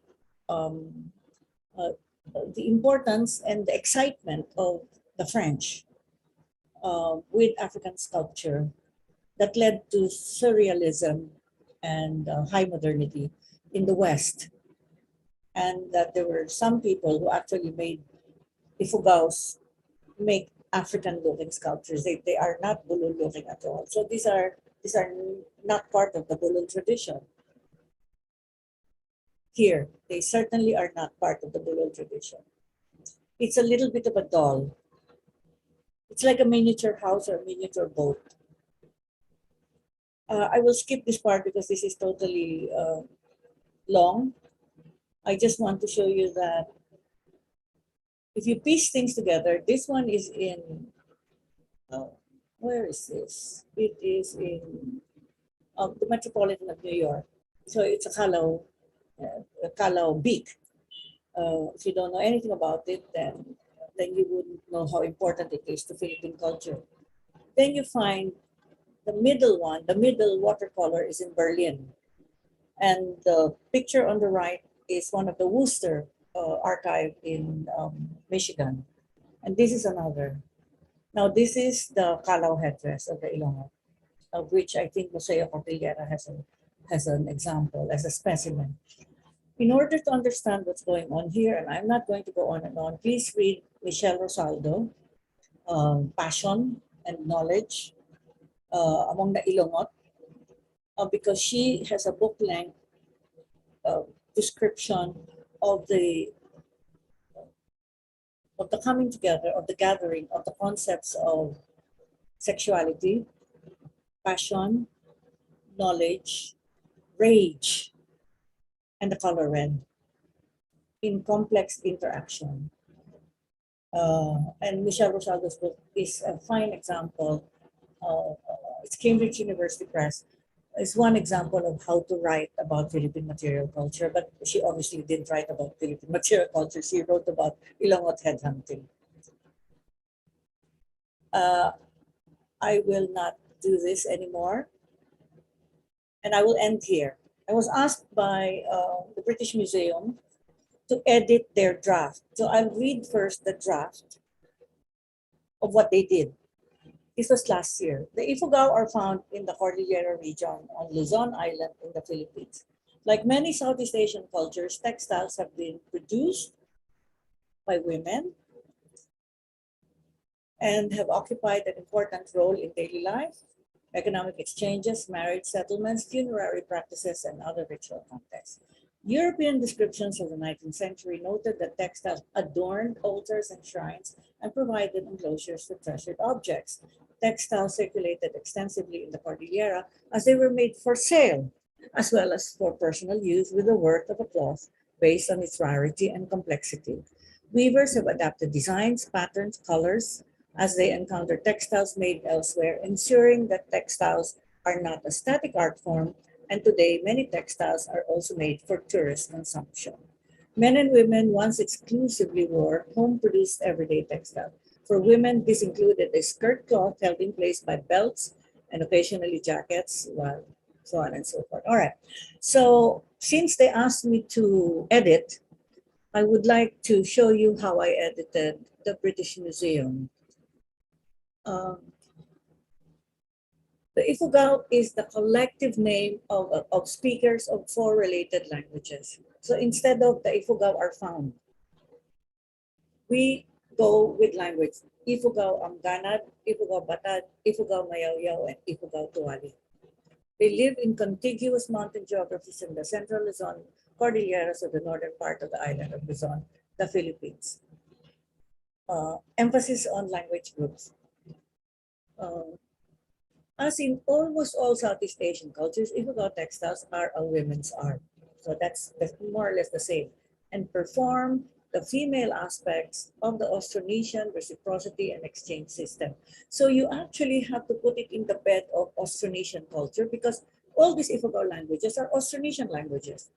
And it belongs, the Austronesian language family is all over the Philippines and Indonesia. So you have to put that what is female within that very deep 4,000-year-old tradition, reciprocity and exchange, as articulated in marriage, funerary, and other ritual contexts. So that's how I changed that. Because when you read something like that in places like the British Museum, it sounds so simple. It sounds so unsophisticated. But when you talk about a massive reciprocity and exchange system, you indicate right away that it is deep and it is complex. So we say that European descriptions observe them to be on shrines. They were also in personal use. But when you say weavers have adapted designs, and this is my unhappiness with the word design, patterns and colors as they encounter textiles, why not Ifugao weavers have a particular iconography, the way you would describe contemporary art, the way you would describe modern art, but not copying modern art, but it is an iconography. It is a convention. It's not just the adapted design, the adapted designs. I mean, for heaven's sakes, don't they have agency? So express individually to incorporate ideas and materials from outside Ifugao. They adapted to tourism. All right. I'm not going to go on. I'm just going to pick out one line. Among the Ifugao, the warp ikat cloths are primarily reserved for funerary rites. And so there is that identification of particular types. And I more or less followed what they're saying with the secondary burial and all. But the two I offer to you here in this room as I think the difference between scientifically accurate rendering, but you cannot say that the British Museum text is not scientific. It is just full of the kind of looking down and making things too simple that we find in museums all over the world. And we should not do that in our own museums. So I'd like to thank you all very much. It's a very long talk. I'm happy to answer questions. Okay, thank you so much, Marian, for that very engaging talk. No? So I learned a lot. So most of your infectious words are spectacular, extraordinary, sophistication. So thank you for showing us some of these beautiful artifacts from other museums abroad. Okay, so we are now open for questions. So we would like to ask our participants to extend a little bit, and we have are now collating questions for our speaker today. Okay, so there is a question from Betsy Gazo. She says hello. Hello. And she's asking about the taxonomy and the use of words. So she's asking, can you please expound on why the term Moro should be avoided? From Betsy. It's not because of me, that's for sure. Moro is, of course, a pretty general, it's the term in Spanish for Muslim. Okay. So it shouldn't be a problem. However, when the Spanish arrived in 1521, they already had in their heads, Betsy, they arrived right after the, sorry, if you look at your world history, the arrival of Spain in the Philippines is around the same time that they got back the Iberian Peninsula from Muslim kingdoms. So I don't know how many people in this room are aware that Spain was Islamic for 800 years. And Granada, the last Muslim city, fell to Ferdinand and Isabella. Oh, you know Ferdinand and Isabella, right? Shortly before the voyages of Columbus and Magellan. And so the big imagination of Spain at that time when Spanish arrived here, was anti-Moro. So when they arrived here, it was really fresh in their minds that they had finished 800 years of Islam in Spain. 800 years now, we're complaining of 400 years of colonization. Spain was Muslim for 800 years. And so they had just finished with that chapter in their history. And so anti-Islamic feeling was actually delivered to the Philippines when they arrived. And Islamophobia became a part of our becoming. So when we became Las Islas Filipinas, it was Las Islas Filipinas that cannot conquer the Moro. That was the, that. Las Islas Filipinas was the territory that Spain was able to colonize, but they were not able to colonize the Moro. And so for 400 years, our literature was filled with scary things like, Betsy, you know this, ay moros en la playa. Meaning to say, panakot sa mga bata, may mga moro sa dagat, sa beach. Panakot sa mga bata for the last 400 years. And indeed, the Moros were raiding. And Betsy, you know that Negros was ravaged. Places like Ilog, Kabangkalan, Hinubaan, they were all raided. And Ilog never recovered for 100 years. So there was fear, and there was obviously prejudice. And until we arrived at the BOL, the Bangsamoro, until the 1960s, when the Muslims themselves embraced the word and invented the word Bangsamoro. That was the only time that it was proper to use the term. But we cannot use it within our Hispano-Philippine culture, because inside our Hispano-Philippine culture, it was prejudice. Okay. Thank you. I hope, Betsy, that's okay for your response to the question. Okay, so there's a question here that was sent to us via the YouTube. You mentioned that there are certain words that we need to avoid, such as dialect, crafts, or tribes, among others. However, when you go to the field, these are words that are used and seen as unproblematic in everyday life.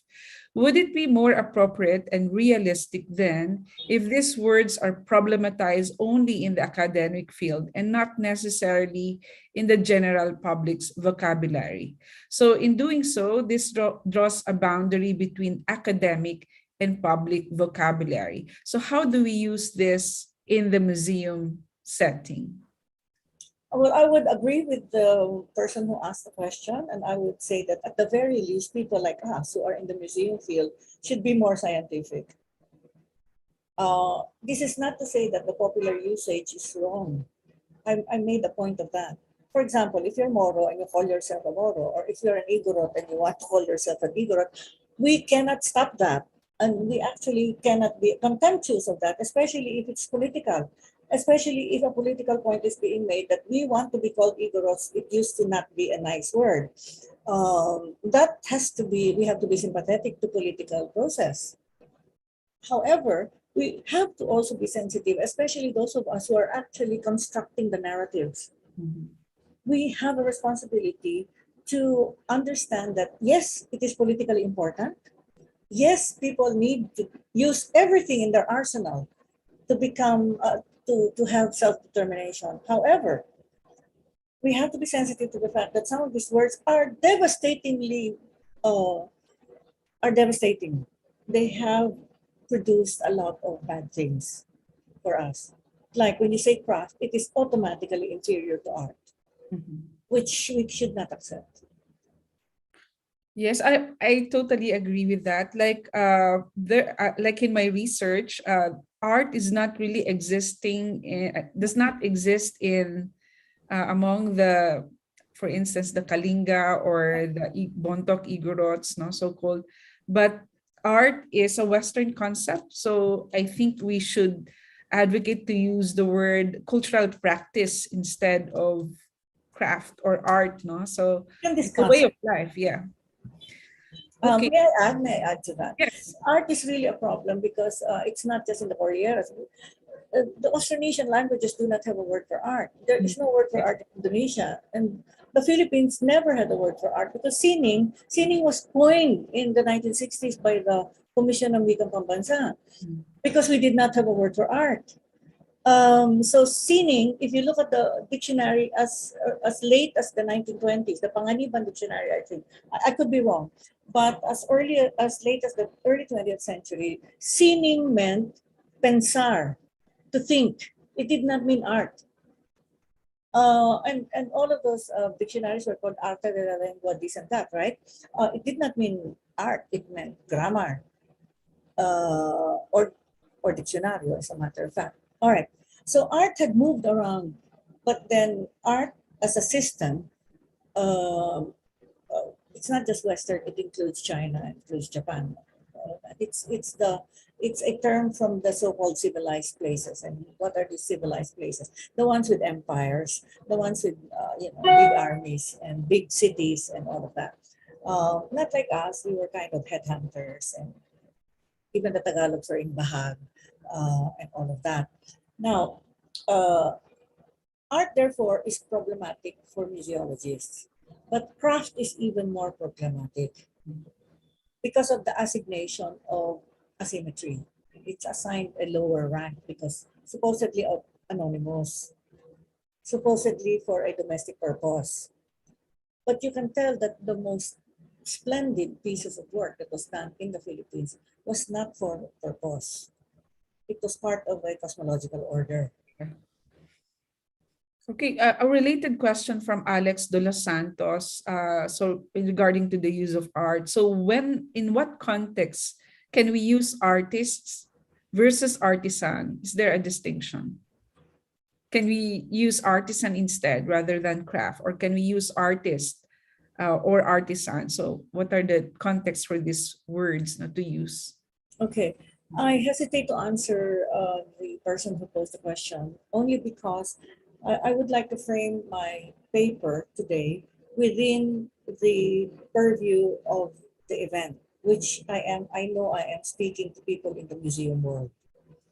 And so I would probably be able to essay or develop a position differently from this if I'm talking about journalism, popular writing, literature, which has a different set of ideas that run through them. But all I'm saying is that if you are in the museum world, could we stop subscribing to the inherited constants, such as we constantly think that the maker of bulol is anonymous? They're not anonymous. You just didn't bother to find the name of the maker. The assignation that the maker of this sword is an anonymous panday. Then you don't even know the word panday, which is a really important word in the entire archipelago. That means that that only means that you didn't ask who made it. You have to ask where it was made and who made it to the extent that you can. And even if they have already gone into the antiquities market and into the museum and private collections, it's possible to find where they came from. It's still possible to find who made it. I don't think it's impossible. We're really only talking about 200 years. Max. Yes. Yeah. No, Yeah, many of the museum collections abroad has been, they are tagged as anonymous and all. Yeah. But there's a place, but you can actually check on the provenance of the artifacts. Okay, another related question. No? So we have so many questions, very engaging discussion.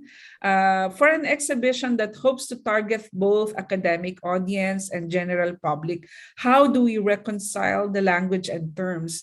Is there a way to make compromise? I don't think it's a problem. It's just the craft of writing. There is really no problem. You just have to say that, for example, Lumad. You will say that this piece was made by the Jangan Bagobo. Very precise. Jangan Bagobo, you know where they live. You know that this came from there. All right? But in SIL, Bagobo does not exist as a language. If you look at the listahan, it's either Jangan and Ubo and all of that. So linguistically, you have to kind of align it. And then, when do you say Lumad? Because they're now Lumad. Knowing that the anthropologists have made a whole conference about it recently and struggled with the word. So you can say that this is Jangan. They are classified as like this, like what I did with the Ifugao thing. They speak 4 languages. And then you say, but today, for political reasons, they belong to this idea called Lumad. That's just language. You just write it like that. Today, since the 1970s, they belong to this like pan-Mindanao idea called Lumad. You can do that. Yeah. So this is more on the writing, precision, as one of our participants have pointed out. That's the word for today, on precision. So other question related to this, you mentioned about the Ifugao earlier. There's a question from Mild, or maybe a comment from Mild Hombre Bueno from Nueva Vizcaya. So inquisitive and impressive presentations. So any take on the Ifugao Ayangan on your edited version for the British Museum? Any take? Yeah. Sorry. Yeah, language. Well, we just have to go with whatever linguistic formulations that are existing. I really just use the SIL, but you might want to use another. But that should be perfectly valid. What do you think, Ikin? If you use NCCA or Commission ng Wikang Pambansa? Well, my position is you use the local language from the ethno-linguistic groups. So Miles mentioned about Tuwali Ifugao, Ayangan Ifugao, and of course the Mayaw group. So these are more accurate representation of the languages, more succinct, more precise, in terms of their cultural reference. Yeah, thank you. Because that's also in SIL, but it's not in the Commission ng Wikang Pambansa. Yeah, so that's why I tend to go to the more grainy. Okay, from Aldous, my student in museology. Hello. Should museums then strive for neutrality? How about museums that are inherently non-neutral, like church museums that have the Matamoro statues, for example? It's part of history. San Juan Matamoro was part of church history. And it would be good for some scholar or some child in the future to realize that Santiago was really a killer of Muslims. We're hoping that that child will be interested enough to do a doctorate or a film or documentary when he grows up to see the link between anti-Islamic or Islamophobic Spanish culture of the last 500 years, and it's connected to the Inquisition. It's connected to burning at the stake, and it's connected to our Islamophobia in the Philippines here. That would make a magnificent documentary. And we can't do the documentary without seeing the statue. We have to see the statue itself. Yeah. It's called Santiago de Matamoros.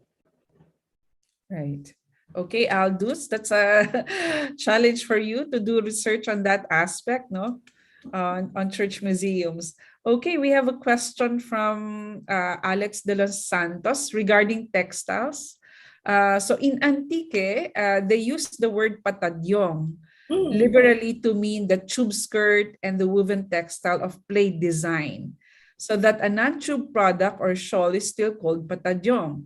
So that it seems any hand-woven textile is called patadyong, although in Iloilo it is called hablon.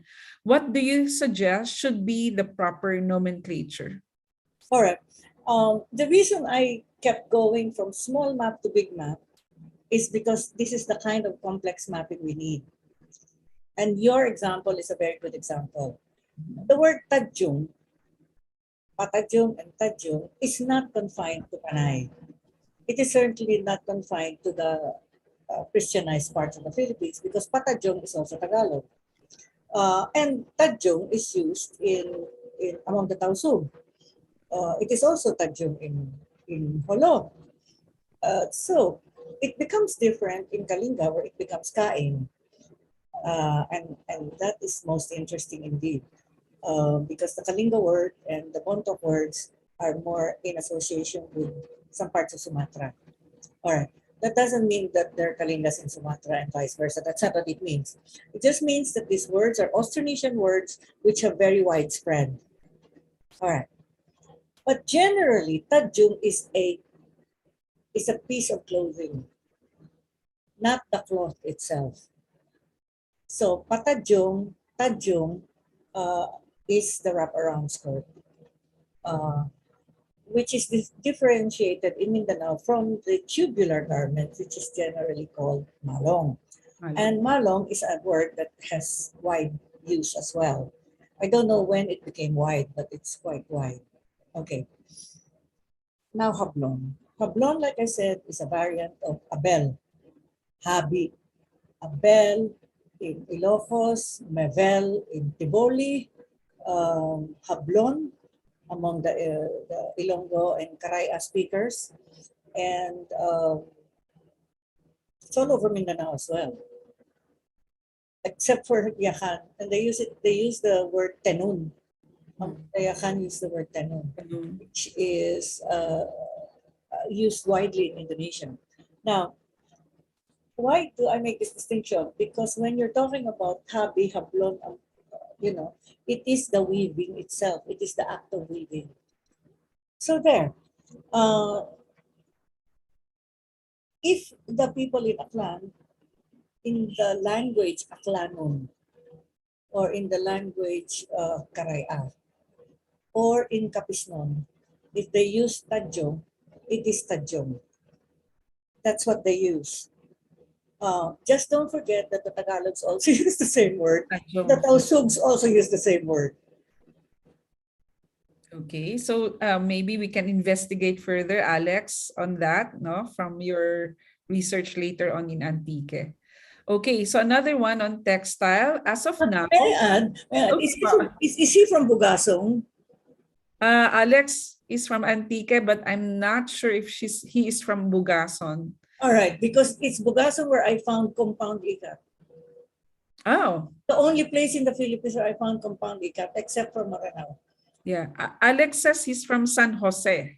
No, you go to Bugasong, there's compound ikat. Okay, Alex, more investigation on that part for you, more work for you. Okay, another question on textiles again, no? As of now, the Batawi and Sablay or Tausug attire for special occasions are made of modern colorful textiles, usually imported from Indonesia, Thailand, and Malaysia. What could be the reason why the traditional or woven textiles are no longer used today to produce the said clothing? Well, I am happy that I actually have an answer to that question. The importation of silk from China has stopped already. there was no silk talaga for, I would say, 80 years. But ang balang told me, the Gamaba, she told me she worked with silk 30 years ago. So there was some silk that was coming. So the easy, the quick answer to your question is the silk was not available. The next question that is begged is why was the silk not available? Well, there was a lot of war, right? I mean, we have to remember, we had the 50-year war in Mindanao. And everything was dislocated, everything. Okay, so and then there's a question about boundaries, no, in your latter slides. So we have seen a lot of museums who are working so much with boundaries or regional groupings. Like this is Visayas in this region, this particular ethnic group with this particular object. So what do you think about being flexible, the flexibility of categories or boundaries that can be, how do you call it, disentangled, no, and then approach the narrative in itself? What is your opinion on that? I wouldn't use the word flexible. I would use the word scientific. It is more scientific to not be so fixated on boundaries. So let me be very careful about this. It is not flexibility to say that, let's say, let me think of a language group. Itneg and Ilocano. Okay, Itneg and Ilocano, Tingyan and Ilocano. It is not flexible to say that there is a spectrum. There is no fence between Tingyan and Ilocos because the cognacy of Tingyan and Ilocano is very high. They have practically the same words. And the difference between Tingyan and Ilocano, you can tell happened because one became Christian and the other one did not become Christian. And you can tell from the words that are different in Ilocano and Tingyan that those words are from the Spanish colonial period, which means that they were actually a kind of close linguistic territory. All right, now the Ilocanos tended to be lowland and the Tingyans tended to be highland. But if you are a true scientist, in my view, you will not, pardon me, you will not be too harsh in that line. Boundaries. When you therefore do things, study things like textiles, how are you going to make a difference between Tingyan textiles and Ilocano textiles? You can, because the Ilocano textiles were, for the last 200 years, made of floor looms. So if you see something and examine it and see that it was made on a floor loom, it's an Ilocano textile. But you know, if it's a backstrap loom, it would have been 90% would have been woven in Abra. But that doesn't mean that they don't share a tradition. Yeah. So I call it a confluence of tradition, shared. They're shared. Kikin, I would recommend, no, I like what you're doing with it, confluence, because you can see it's confluence, but I think it is much richer than that. There are areas where it's confluence. There are areas when something foreign was completely swallowed up by something local, completely indigenized, like Piña, completely indigenized. There's nothing left of the galleon trade in the Piña, nothing. That's not a confluence. Then there is overrun, erased, when something happened and something disappeared. Yeah. Disappeared. And the range of differentiation between this, and the exciting thing about research is to find out what exactly happened here. Okay, another area of research, no? So ang dami nanganganak, it's metastasizing every time there's a question. So another prospect for research. Okay, maybe we can have the last question from Roland Makawidi. No? So he wrote a very long comment here and then a question. So thank you for an enlightening talk about concepts and terms. Ms. Roces' rather legalistic take on Filipino is indeed interesting. There are a number of sources that tell us that Filipino was already used to refer to us inhabitants in the Philippines as early as the early years of Spanish colonialism, such as the work of Pedro Cherino. Idagdag pa ang pagkakagamit ng nasabing termino sa anotasyon sa suksesos de las Islas Filipinas. But because it was also used to refer to the insulares, magkakaroon nga ng precaution sa basta-bastang paggamit. So precision is the word of the day. So the question is, did our speaker experience or have you experienced the same issues on terms and concepts when writing interpretative elements in Filipino? This question arose to me, according to Roland, arose when recalling his reading of Salazar, such as bayan is not the same as nasyon, himagsikan is not the same as revolution, or bayani cannot be applied to all Filipino heroes that we know of. Absolutely. Talagang sukdulan, lubos ang sang-ayon ko sa mga sinabi mo. At saka sa Tagalog, sa Filipino, well, I tend to speak Tagalog rather than Filipino because it's my native, it's my vernacular. Ang masarap, ang kaaya-aya sa pagsusulat sa Filipino, hindi masyado nagkakamali sa mga konsepto.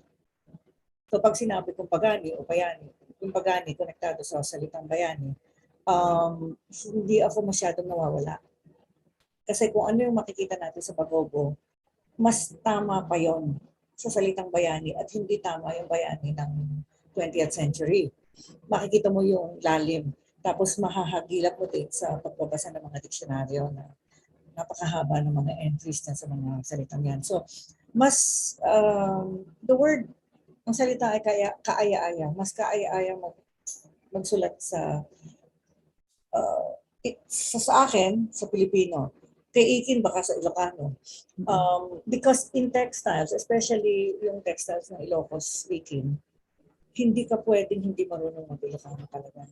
Hindi mo makahagip talaga yung ibig sabihin. Halimbawa, pag sinabing kinakaraya, o pag sinabing Dinapat.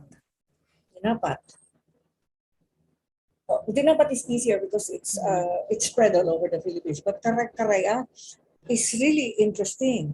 Mas malaman sa Ilocano kaysa sa Ingles. Pag tin-translate mo yun, nawawala ng basa. Parang nawawala ng juice. Di ba? Walang libog yung salita. Di ba?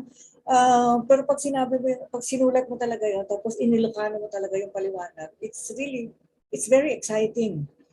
Yun. Okay, so I think, Marian, we finished all the questions. We accommodated all of them. So we learned so much from this webinar, like precision, context, content, the use of local words, no, sensitivity mostly, accuracy, and tenacity not to do all of this research. No? So thank you so much for sharing your time and knowledge with us. Do you have some last words to our museum workers out there, and hopefully they can write more, no, on writing about their museums and Philippine material culture? Sige, tatagalungin ko kasi mahalaga eh. Isang apila, isang dasal sa inyo. Hindi lamang dahil mas tumatama ang ating trabaho kung kumbaga, lalapat tayo sa agham. Hindi ko naman sinasabing yung agham ay tama palagi. In fact, sa totoo, ang agham ay sagabal din. Pero kailangan ibang klaseng utak yung mag-analisa at maging critical sa agham. No? Pareho din na magiging critical sa tinatawag natin sining ngayon. Pagamat ganon, ang gusto ko lamang sana, ang ibig ko sana lamang, sabihin na natin ang mungkahi ko, ay alagaan ang pagsasalita natin, alagaan ang pagtatahi-tahi ng naratibo. Dahil masyadong malaki na kabalbalan ang nangyari sa Pilipinas. Dahil sa maling pagtatahi. Halimbawa, yung simpleng folk dance company na ang repertoire ay Lowland Christian, Muslim Philippines, Highland Philippines, na hanggang ngayon yun pa din ang folk dance repertoire. hindi na yun umaayon sa ating kaalaman ngayon tungkol sa ating sarili. Hindi mo mapapaghiwalay yung Muslim, Christian, at saka yung tinatawag na Highland nang gano'n na lang, na parang wala sila, na parang may bakod. Hindi talaga maaari yun. Naging isang tampalasang naratibo yan na idiniin na tayo watak-watak.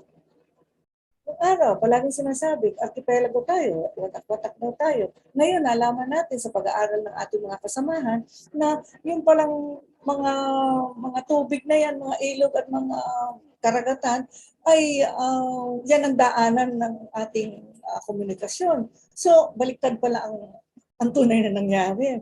So, nasaan ang kasalanan? Nasaan ang dapat naging lugar ng responsibilidad? Nasa pagtatahi ng naratibo. Dahil ang naratibo ay nagiging kasangkapan ng may kapangyarihan. Kung hindi tayo maingat, tayo magiging kasangkapan ng may kapangyarihan na hindi ka nais-nais ang kahihinatnan natin. So, ito po ang dahilan kung bakit kailangan natin maging precise. Now, hindi natin masasabing hindi tayo babaliktad din 30 taon from now. I mean, all of us will be challenged 20 years from now, 10 years from now, 50 years from now. That's because there will be new intellectual instruments and new ways of looking at the data. Pagkamat ganon, kung ano ang ating hawak na instrumento, ang ating tools, gamitin natin yung sukdulan ng ating kaalaman, yung ating mahahagilap na pag-aaral, pagsasanay, pagdadalubhasa, para hindi naman tayo tampalasan sa ating sariling bansa. Thank you. Okay, well said, Ma'am Marian. No, so kasukdulan ng kaalaman at what maging talampasan sa ating mga kultura. So kung face-to-face ito, dapat bigyan natin ng isang bagsak or pasasalamat kay Ma'am Marian, no, sa binahagi niya sa ating umaga ngayon. No? So thank you so much, Ma'am Marian. Hope to see you in Baguio soon by June or July. I will. So let us know if you're coming over soon again. Maraming salamat po sa mga participants natin mula sa buong Pilipinas. Maraming salamat. Huwag po nating kalimutan na sumagot sa ating feedback form. Nasa chat box po and there's the link there. So next week, we will have Christina Juan who will talk about research on museum collections for the Mapping Philippine Material Culture Project, where Ms. Marian is also part of this project under SOAS in London. And also on May 6, we have Dr. Ana Labrador, who will talk about conceptualizing travel exhibition with their project on the pinya of the National Museum of the Philippines. So yan po ay sa Mayo 5 at 6 next week, no? So hope we can see you again same time, 10 to 12 dito sa ating webinar. Maraming salamat po and thank you, Ma'am Marian, again for overtime and your time for May 6, election na po sa May 9. Bumoto po. Hindi na ako magsasalita, ha? Ako rin. Malapit na. Bye-bye na. Okay, sige po. Bye-bye. Okay, so thank you so much, no, for everyone. So I hope you learned a lot from this session this morning. And please don't forget to answer our feedback form to monitor and of course to check again, no, on your progress for our webinars. So thank you and have a hearty lunch and I'll see you next week. Okay, bye-bye.